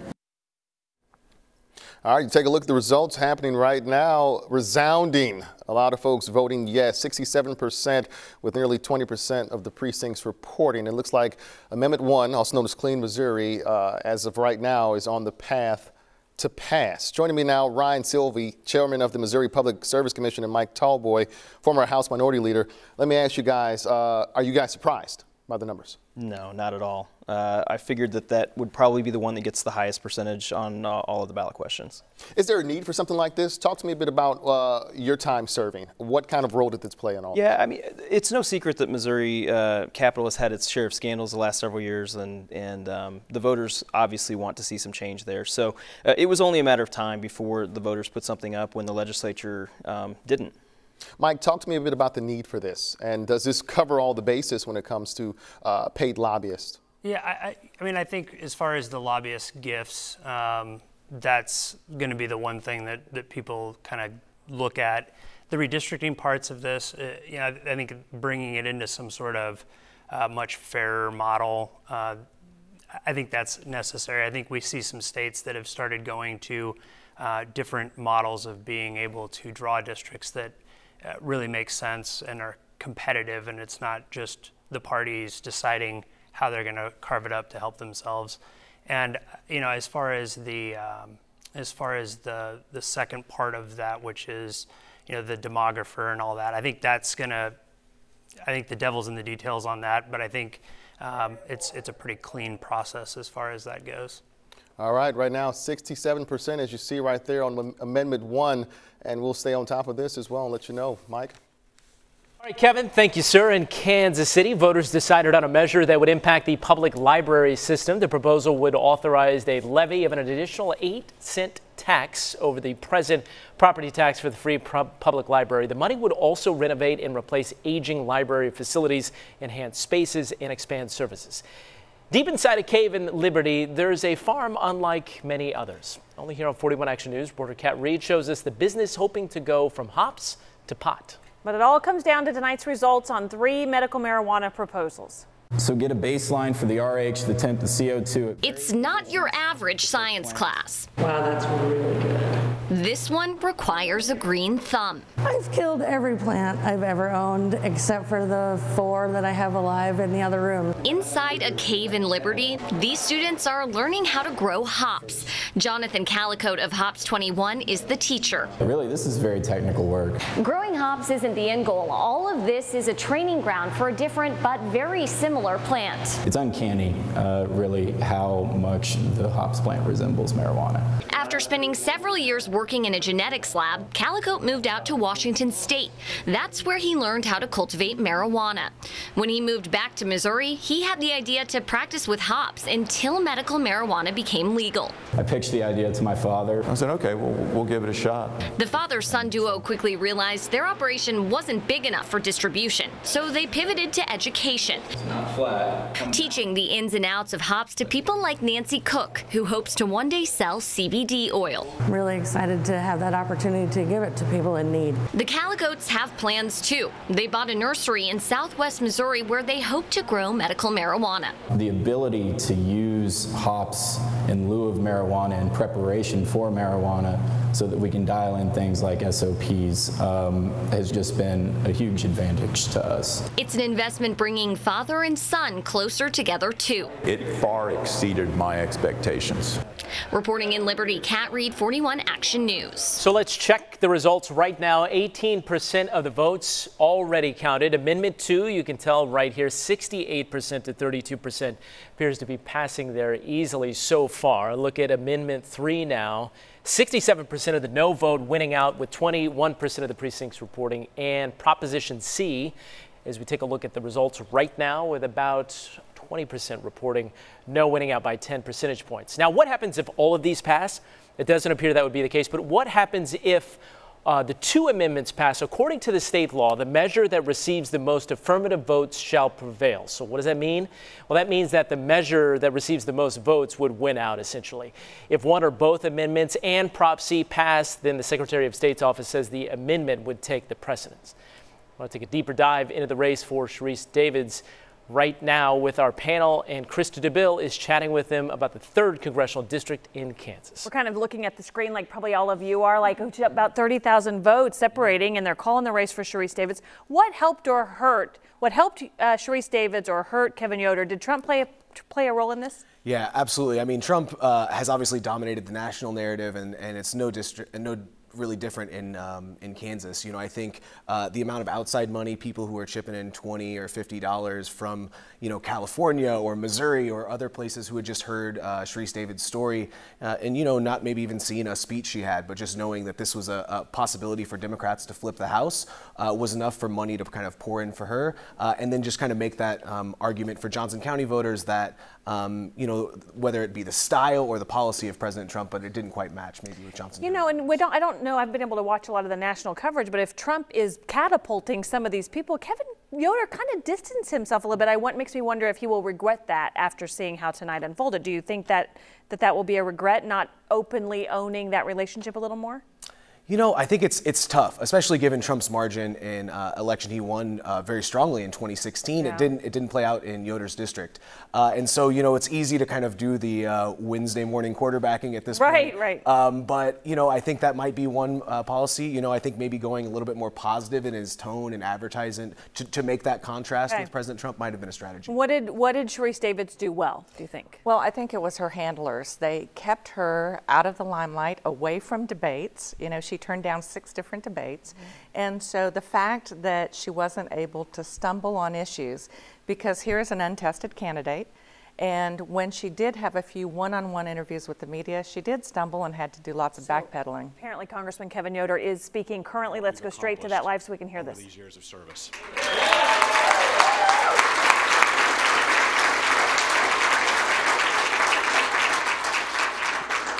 I believe we've been given a gift in this nation. We've been given an exceptional country passed down to us by our forefathers who fought to make and build and make this into the greatest country the world has ever seen, right? And it's something worth fighting for. It's something worth preserving. And that's why I've dedicated my life to serving this community and standing up for us both in Topeka and in Washington, D.C. And I want you to know how thankful I am for the chance to be your voice all of these years.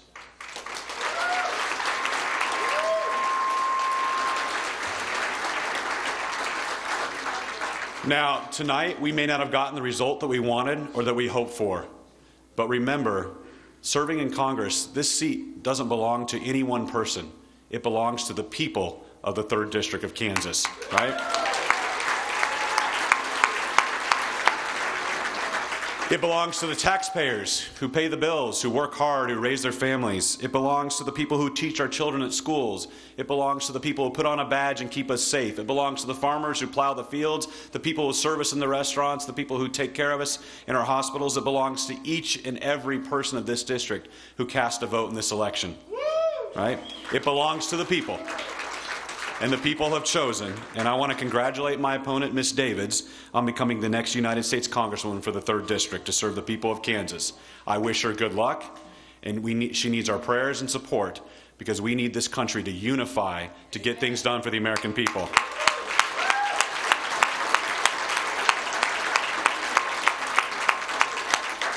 Now, I love this job. I tell you, I love this job, and each and every day, I gave my heart and soul to making sure that I was a strong leader for this community. For 8 years, yes, thank you.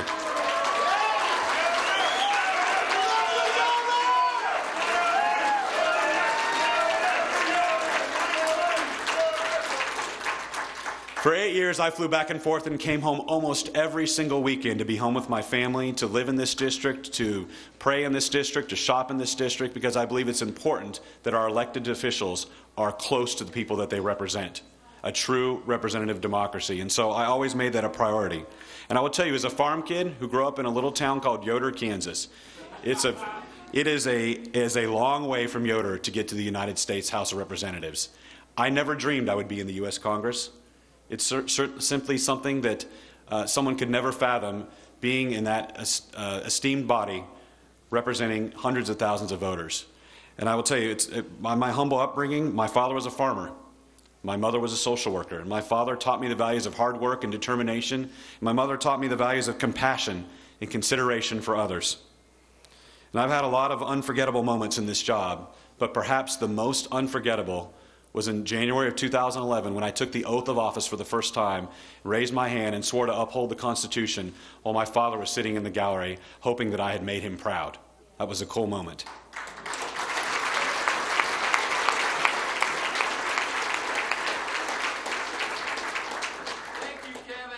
Thank you.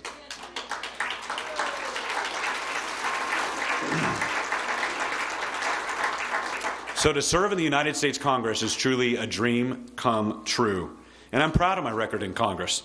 Over the past 8 years, I've voted 5,207 times for all of you on the floor of the United States House. I've stood up for each and every one of us. Now, there will be prognosticators who will look back on my record, and they will say that if I cast a vote differently, or that if I'd stood up every day and just fought the president and opposed the administration every day, that they would point out that if I would have done those things differently, that I would have run this race. Well, even if you looked me in the eye and told me that if I would have changed those things, that would change tonight's outcome, I wouldn't have done it. I wouldn't have changed one thing.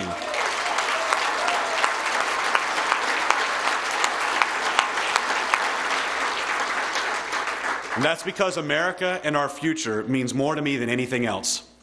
And standing up for what you believe in is more important than any election. And by working with the president and listening to the people who sent me to Washington to do this job, we have a list of accomplishments that I will forever be proud of. Yes, sir. Let me list a few. We have the best American economy in modern history. We have the lowest unemployment rate since 1969. And this economy has been a rising tide that's lifted all boats. We have the lowest unemployment in history in the African American community, the lowest unemployment rate in history in the Latino community, and the lowest unemployment rate in history in the Asian American community. That is something to be proud of, that this is an economy that's working for all Americans. And we have the lowest unemployment rate in 20 years. We have the lowest unemployment rate in nearly 20 years for our veterans. Right? Putting veterans back to work, taking care of the people that fought for us, making sure that they're treated like the heroes they are when they come home. Now, we've used this economic success to reinvest in our schools and our roads and our bridges, and most importantly, our military and our veterans. We've devoted now more resources to caring for our veterans than at any point in American history. We've given our military the largest pay raise in nearly a decade. And we're going to fulfill the promise once and for all that politicians in both parties have made for generations. We are going to secure this border and keep the American people safe.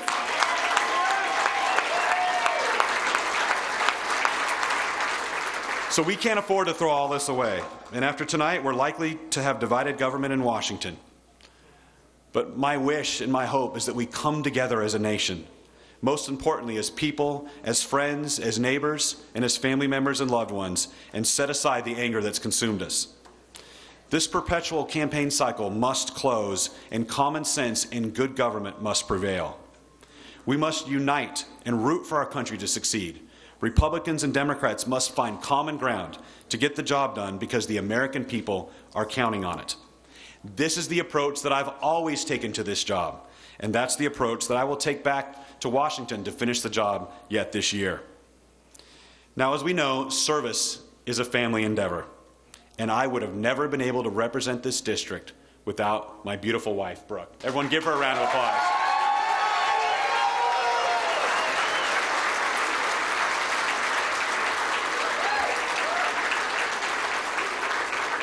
Without her love, affection, and support, I would have never been able to serve you all. She's the best mother to our 2 young daughters and every bit of role model to those little girls who are hopefully at home sleeping right now, by the way. They're the best role model. She's the best role model they could ever ask for. I want to thank my campaign team, the best campaign team in America, right? We're here, my friends. They've been with me every step of the way, and I would match them up against any team in America. Absolutely. All right? And I've always been told, surround yourself with the best people and you will be successful, and that's exactly what I've done.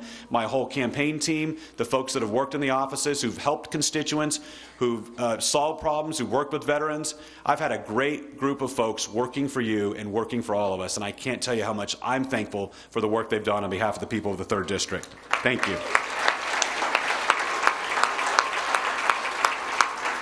I want to thank my colleagues in the Kansas delegation, our senators and our House members who make up one of the best congressional delegations in America. It's been an honor to serve alongside of them, as well as my fellow colleagues in the U.S. House. But most importantly, I want to thank the voters. In 2002, I ran for the State House the first time, and I was on the ballot in 2002, 4, 6, 8, 10, 12, 14, 16, and now 18.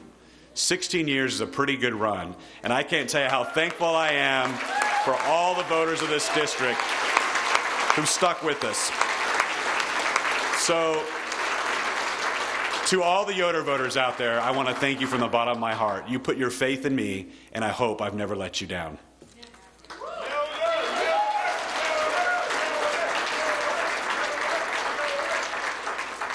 Lastly, let me just say, it's been an honor to represent this state in the United States House of Representatives. It's been an honor to represent the constituents of the 3rd District. I've always strived to represent them faithfully and honorably, and I thank them from the bottom of my heart for giving me the chance to be their voice in the United States Congress. God bless you all, and may God continue to bless these United States of America. Thank you so much, everybody. Okay, so you are in the same district as he is, so you know these constituents very, very well. How do you feel about what's just happened? Well, obviously that was a very bittersweet speech, but what we saw was the true gentleman that he is. He is a servant leader, and he has been for these 8 years that he's been our congressman. And you know, the interesting thing about Kevin Yoder is he's so hardworking, comes home every weekend, and we see him at fairs, and we see him in parades, and he's going to the schools, and regardless of the age of the constituent, he is concerned about their issues. And that's going to be, I think, a very tough hurdle for Congresswoman Davids, in that we haven't seen her in our community. She has not been out for legislative coffees or for debates, and we're used to that in the 3rd District. And so she's really going to have to up her game, because we are used to that servant leadership from Congressman Yoder, and she's not shown us that yet. And it's important to point out you're a Republican, and so is Kevin Yoder, so there's Absolutely. a political affiliation there, and there's also just that you've known him, you've worked with him, because you've both been doing this for quite a while, right? So. Well, yes, but I will say, you know, our mayor from Lewisburg, who is a Democrat, did endorse Congressman Yoder, because he's been there for town hall meetings, and the folks in our community do know him. Yeah, it'll be interesting to see how this plays out. I was just talking about the Secretary of State's website showing that Sharice Davids carried Wyandotte and Johnson County. Kevin Yoder carried Miami County. That wasn't surprising to you. Any surprises to you in any of this? You know, as I said, the early stage at which we know the result of this race was really a surprise to me. You know, I thought it would probably end up going for Davids, but, you know, again, to know it this early in the night was a bit of a surprise for me. Yeah, I feel like maybe Johnson County is redeeming itself in some of the numbers and the, you know, the different numbers coming in, not having issues like we've had in the last couple of election cycles. Let's get to our reporters covering this race with Mike. Krista, thanks. Sarah Plake with the Sharice Davids campaign. And Sarah, we just heard from Kevin Yoder. Any idea when we expect to hear from Sharice Davids? Well, I keep hearing it's going to be soon. So we're all patiently waiting to hear from Sharice Davids, who is the victor tonight. You can see behind me here, all of her supporters are waiting here. We have been we were supposed to have given a 10-minute warning here. That was a while ago, but she is the winner tonight. Now, winning this district was crucial for the Democratic Party and its goal to take over the House, and it's looking like that has happened. Also, a huge shift in a district that has faithfully voted Republican for years. Now, Sharice Davids is a political newcomer. We heard, you know, she's only done one debate, so I think people are waiting to hear more of what she has to say. I think her victory speech here is going to set the tone for the rest of her time in her newly elected seat in the 3rd Congressional District. So she's really not the norm in this district. She's an MMA fighter. She's an attorney. She's a White House fellow in the Obama administration. She's come out pushing an agenda where she promises to take on bipartisanship efforts. So we'll see if that happens.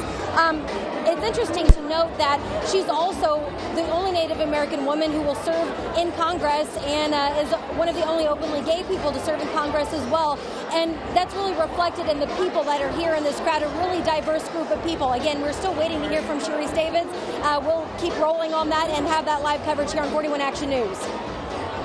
Sarah Plake, thanks so much. Now, breaking news, Congresswoman Vicky Hartzler just winning another term in office. She defeated Democrat Renee Hoganson to earn a 5th term in office. And Vicky graduated from Mizzou back in '83, the University of Central Missouri in '92. Hartzler, a former teacher, small business owner, and lifelong farmer. A few more races we are keeping our eyes on here. Jackson County Sheriff, current interim sheriff Daryl Forte is running for the position. He recently retired as chief of Kansas City Police Department. There you see 55% with about 1,000 votes separating the two at this point. And Royals Hall of Famer Frank White running for another term as Jackson County Executive. You see 73% to 27%. Here are the results right now as things are coming in. All right, so we are still awaiting the winner of this hotly contested Missouri Senate seat. And as you can see right now, with about half of the votes counted so far, Josh Hawley has opened up a lead of about 55% to 42%. Interesting, last time we checked in with Dia Wall, she was mentioning as of about 20 minutes ago, there were some parts of St. Louis, the St. Louis area, where people were still voting. And you do see it when you look at the Secretary of State's website. The entire state almost is red, except for the Kansas City area and the St. Louis area. So we'll be interested to see how that turns out. There was concern the Senate race could sway the Senate to one party or the other. That's why so many big names have visited Missouri in the past week. You've been seeing that on the news. Last Wednesday, Vice President Joe Biden attended a Get Out the Vote rally in St. Louis for Senator McCaskill. The next day, President Donald Trump campaigned for Josh Hawley at the Columbia Airport in mid-Missouri. The day after that, Vice President Mike Pence visited here in Kansas City for Hawley and other Republicans. And then yesterday, President Trump returned to the Show Me State. He held a rally for Hawley in Cape Girardeau. Here is what they are fighting for. The balance of power in the Senate currently sits at 51 seats for Republicans and 47 for Democrats. There are 2 independents. They caucus with the Democrats. We will keep you updated on how this all shifts tonight as different numbers come in. However, tonight, NBC is reporting the Republicans will retain control of the Senate. Current projections show Republicans with at least 52 seats.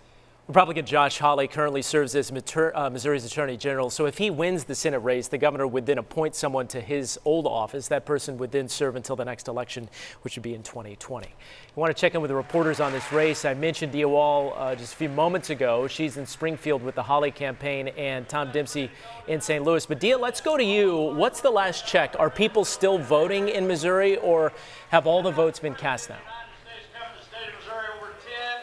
All right, Mike, all the votes have been cast. The Secretary of State is counting. You guys mentioned a little over 50% is in. The problem is going to be they're not calling this race because the Kansas City area, the St. Louis area, and Boone County, where Columbia is, are not counted yet. So this race is really close. It looks like it's going to be down to the wire right now. Missouri Governor Mike Parson is speaking. They're going to have a few more people come up, but this race is going to be tight, and we really won't have a good idea until we start to get more of the urban areas in. Live in Springfield, Dia Wall, 41 Action News.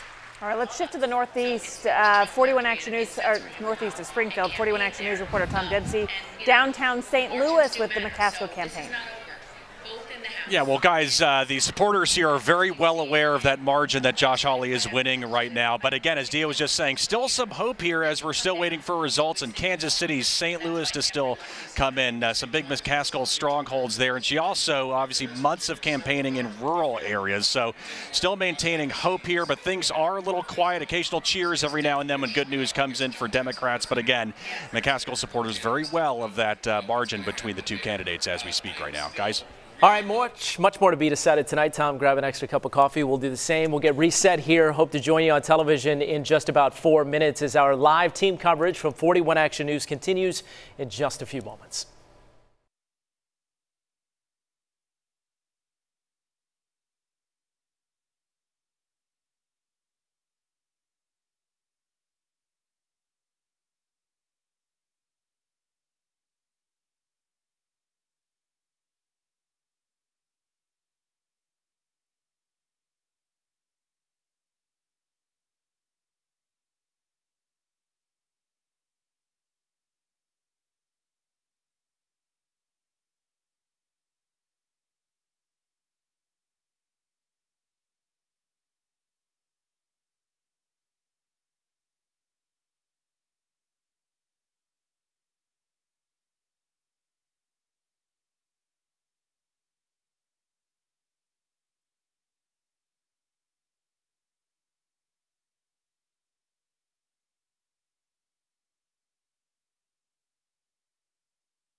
41 Action News starts now.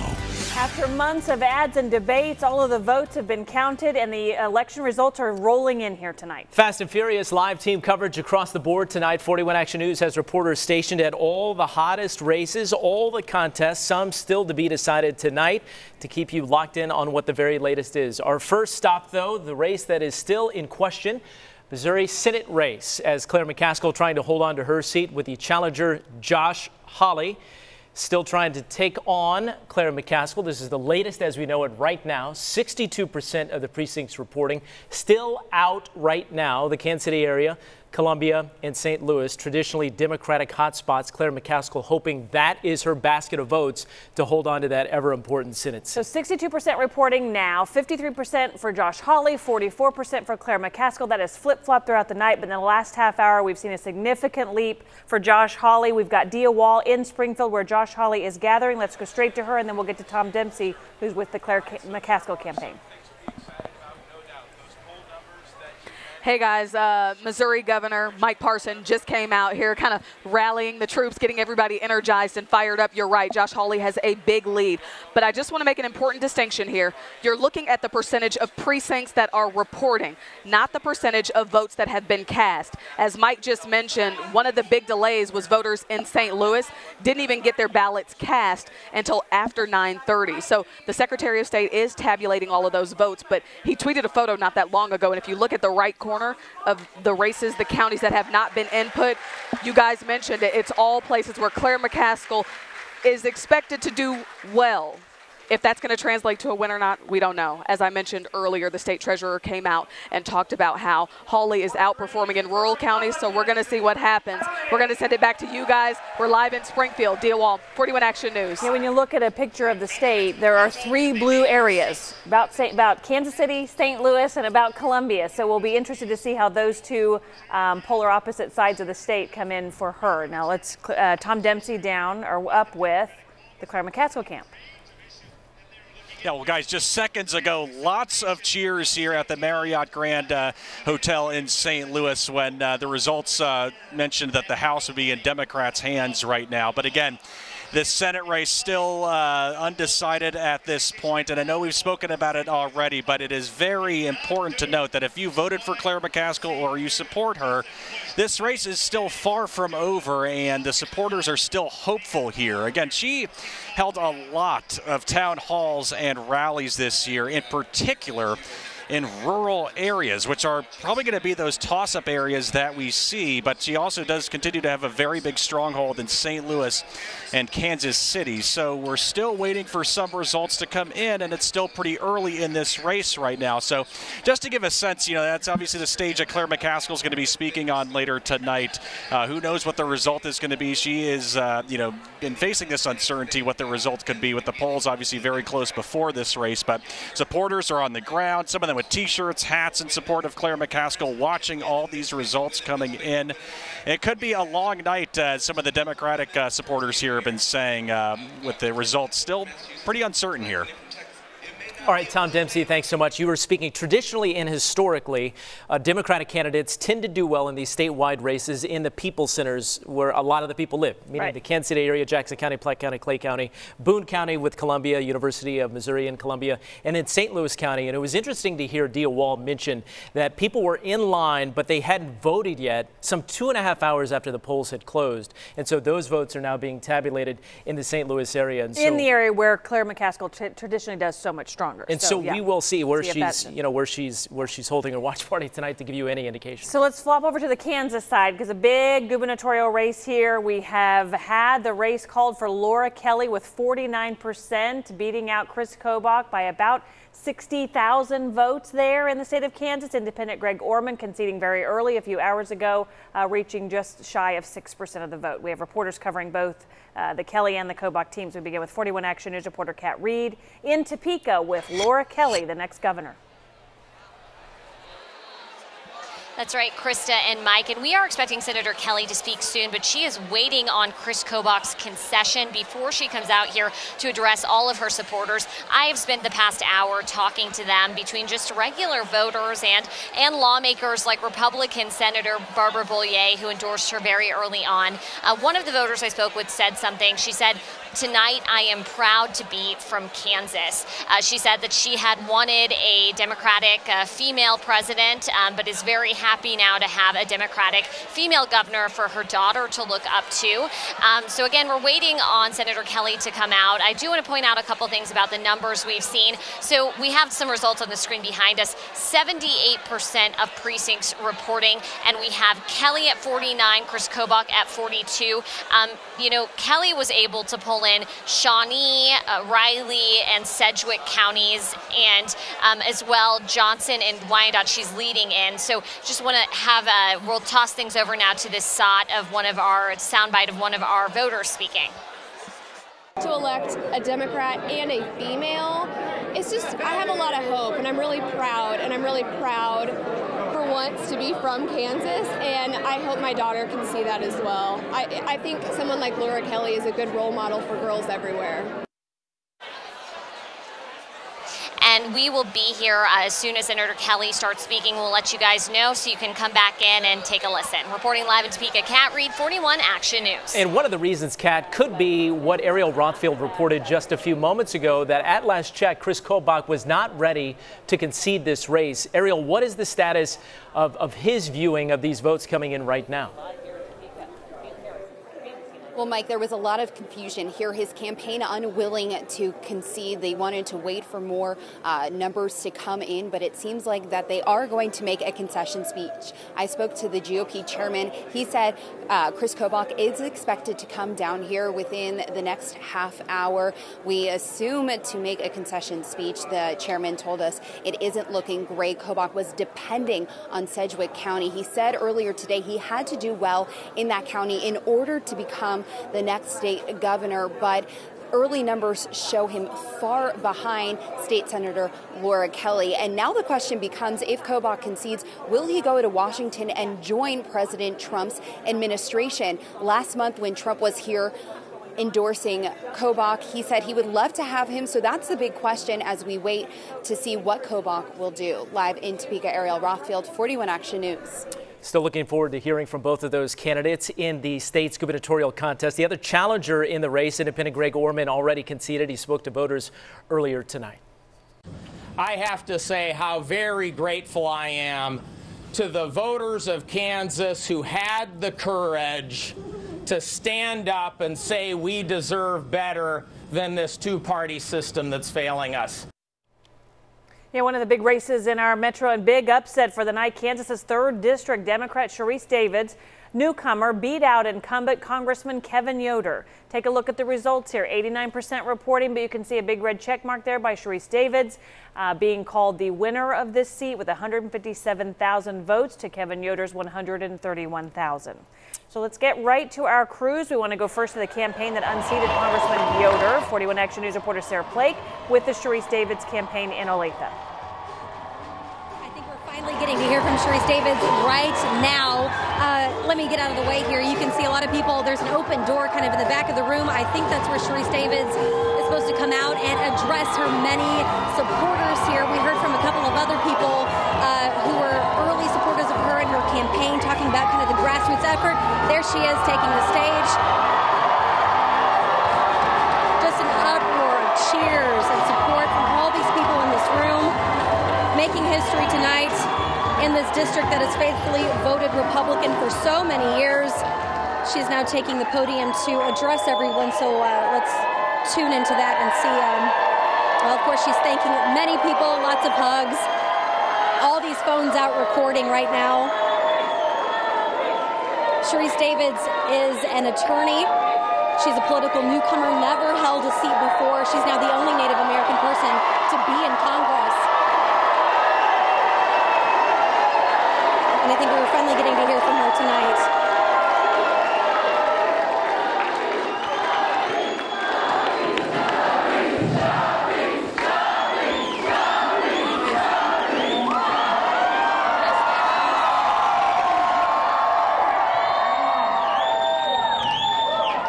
can stand on this and you can still hear. Oh, we can't. You know, I always encourage people to please chant democracy. Democracy, democracy. Okay, I'm not going to be able to stand on this and read my speech. Oh, wow. What a night. What a night.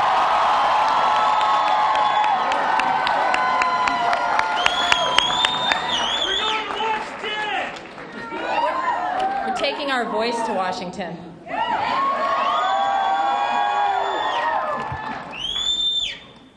Well, I'm, of course, going to start off by thanking my mom.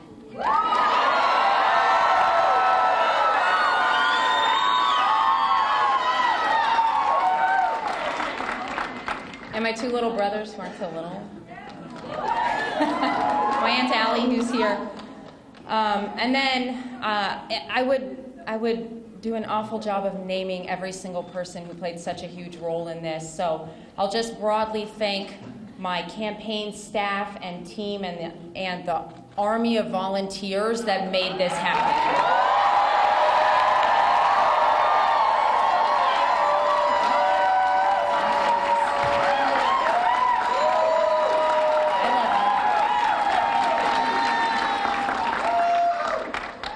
And then, of course, I won't be able to name all of the organizations and folks who came out to help us, but I know Mayor Parker's here tonight. Thank you to the Victory Fund. Thank you to Emily's List and Citizens United.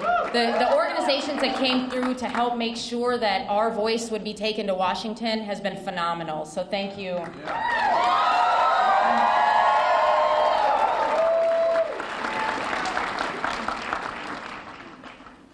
So I did just speak to Congressman Yoder. He called to congratulate our campaign.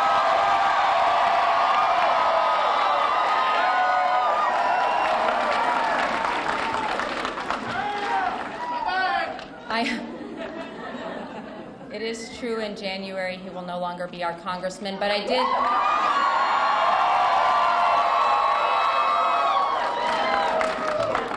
But just so everyone knows, I did thank him for his years of service, not only to Kansas and also at the federal level, because regardless of policy differences, it takes a lot to run for office, to put yourself out there, and it takes a lot of work and a lot of voices, whether we agree with them or not. So.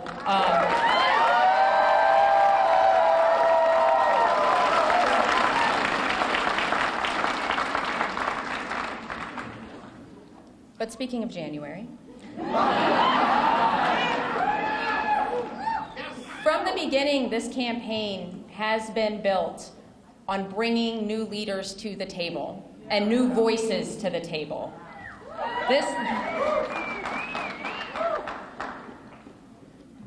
And I am so honored to stand here today knowing that I will fill that role for our community here in January.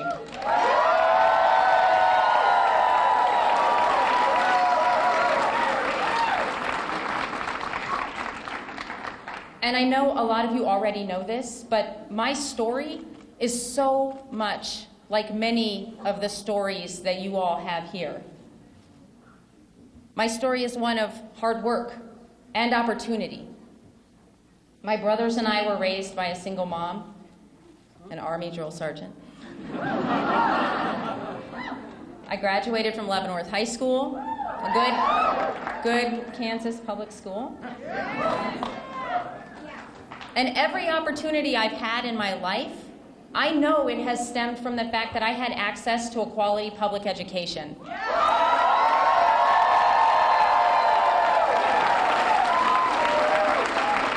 And I didn't put this in my notes because I wasn't sure at that time, but we know our public education system is going to be so much better because Laura Kelly is going to be our governor.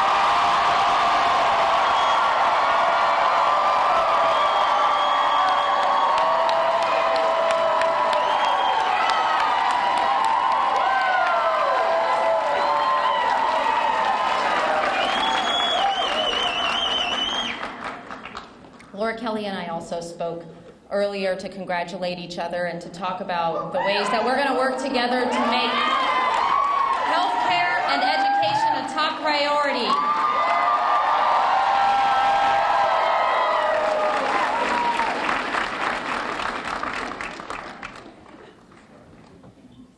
Because I had access to a quality public education, I had always felt that Kansans had the opportunity to succeed. And as a first-generation college student who worked the whole time I was in school, I worked from Johnson County Community College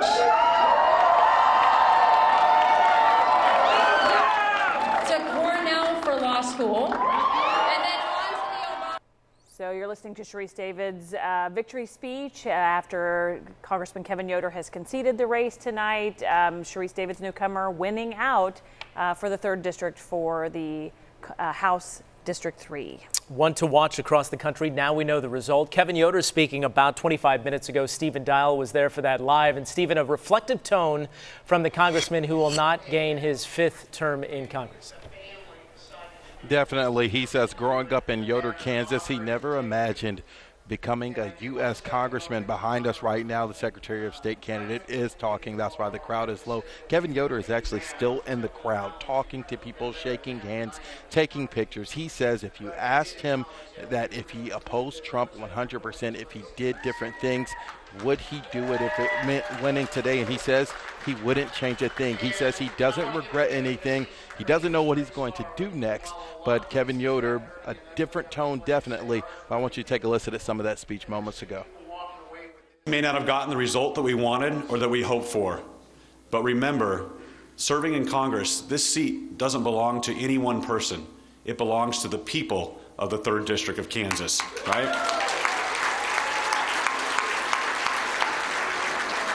It belongs to the taxpayers who pay the bills, who work hard, who raise their families. It belongs to the people who teach our children at schools. It belongs to the people who put on a badge and keep us safe. It belongs to the farmers who plow the fields, the people who serve us in the restaurants, the people who take care of us in our hospitals. It belongs to each and every person of this district who cast a vote in this election. Now, while Kevin Yoder says that he wouldn't change anything and doesn't regret anything, there are a number of things of why we got to today. The Trump factor, him trying to distance himself from President Trump in a district that has become more and more blue. And then just having one debate has also played a role in this race. 4 terms has ended for Kevin Yoder. Sharice Davids, now the new Congresswoman from Kansas. Guys. The result in District 3, Stephen, thanks so much. But District 2 was one to watch, too, and we're talking about areas like Lawrence and Leavenworth. Now here's a look at the race between Democrat Paul Davis and Republican Steve Watkins. You can see 87% reporting, very close here, 47% to 47%, a difference of less than 1,000 votes here. If I'm doing this quick math here, less than maybe even 500 votes. We'll continue to watch this one as the precincts finalize their reporting in the 2nd District. Now, here's Kansas City's most accurate forecast from Chief Meteorologist Gary Lezak. Good evening. We'll get right back to our election coverage here in just 3 minutes. But let me tell you what's going on. A lot to talk about tonight weather-wise. Right now, the National Weather Service has issued a dense fog advisory that includes from downtown Kansas City to Overland Park to Harrisonville to Butler to Clinton and Warrensburg, back west to Lawrence and Topeka, just northeast of Garnett. So visibilities will come way down tonight to near 0 in spots, and temperatures will drop down to about 35, 34 degrees. It should stay above freezing. We have to watch that closely in the morning as well. For tomorrow, the fog will burn off. I'm expecting it to become sunny by around noon or earlier, dry and cool. Thursday before noon, dry weather continues. It'll be a little breezy on Thursday. And then Thursday afternoon, Thursday night, snow will be developing, but it may start as rain. It may be a mixture of rain and snow that will cut into some snowfall totals. We'll go over that here in a second. You can enter our snowflake contest. I do think there's a good chance we will get 1 inch of snow here in Kansas City, so that would end our snowflake contest. It may still fall short. We'll see.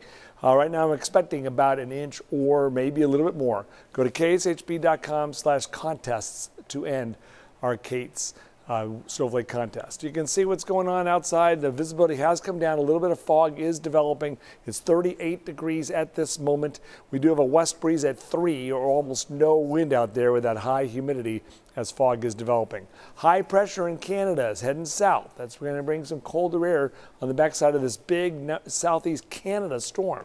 And so we have this colder air coming in. And then we go to our brand new data. Just in. Here it is, showing at noon Thursday. If this is right, we'll still have another day to update this. Rain to the south, snow to the west, and dry still in most of our area at noon. As we go towards mid to late afternoon, notice how we have this area mixture. That's rain mixed with snow at about 2 o'clock. And then watch, it changes to snow by 3 o'clock or so. So 2 to 3 to 4 o'clock. As the sun begins to set, we get to this snow developing from Warrensburg to Kansas City to Maryville back to Topeka, and that would bring us to about 6 o'clock, and you can see all the way to 10 o'clock we still have some snow. So how much snow is going to fall? The latest data shows, first of all, temperatures dropping to 28 degrees Friday morning. So if it drops to 28 Friday morning, that's when we might have some real slick conditions developing. Dusting to 2 inches of snow. So down to the south, about 1 inch near Emporia, up to about 2 inches in Kansas City, possible. A dusting to 1 inch, Chillicothe to Maryville, and then down to the south, Clinton, Sedalia, about 1/2 inch to 1 inch, 1 inch in Knob-Noster, and in the city, 1 to 2 inches. That's the latest data. So a dusting is possible, up to 2 inches is possible. Let's look at it tomorrow as we get new data. For tomorrow morning, expect about 34 degrees in the fog, then 43 to 46 tomorrow afternoon. Thursday, mostly cloudy and cool in the first half of the day, and then rain and snow mix, changing to all snow with accumulations coming in. 38 degrees on Thursday, 35 Friday, down to 16 Saturday morning. All right. Well, I can't even think about snow yet. We'll talk about that tomorrow. Just wait. We got a whole other day to analyze. Until tomorrow. Okay. Data all over the place. We're getting data from everywhere. We're seeing new data tonight. More in the newsroom right now with Mick Schaefer. Mick, what do you have? That's right. Coming up, we have more poll results for you, right? It's KU basketball, the preseason #1. We'll have their results, plus Mizzou in action as well. Stay with us. You're watching 41 Action News.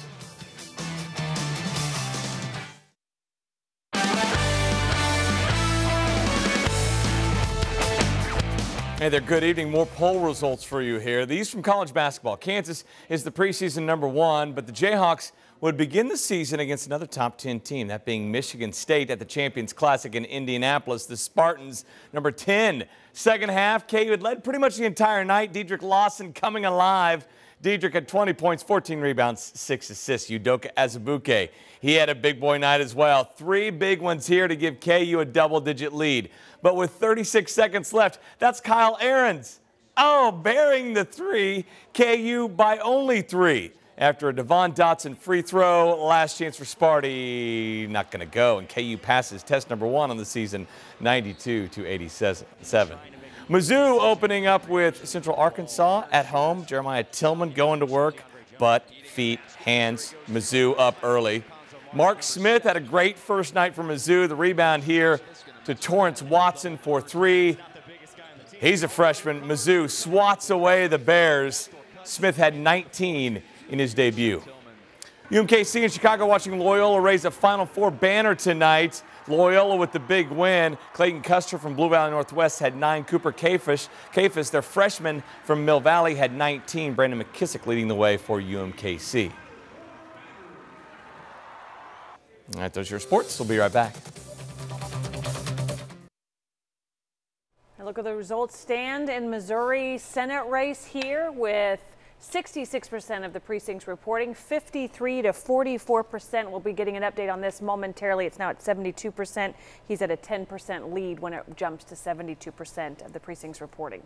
Well, here's our plan as of right now. So if we hear from Governor-elect Laura Kelly or Chris Kobach, we'll bring that to you live.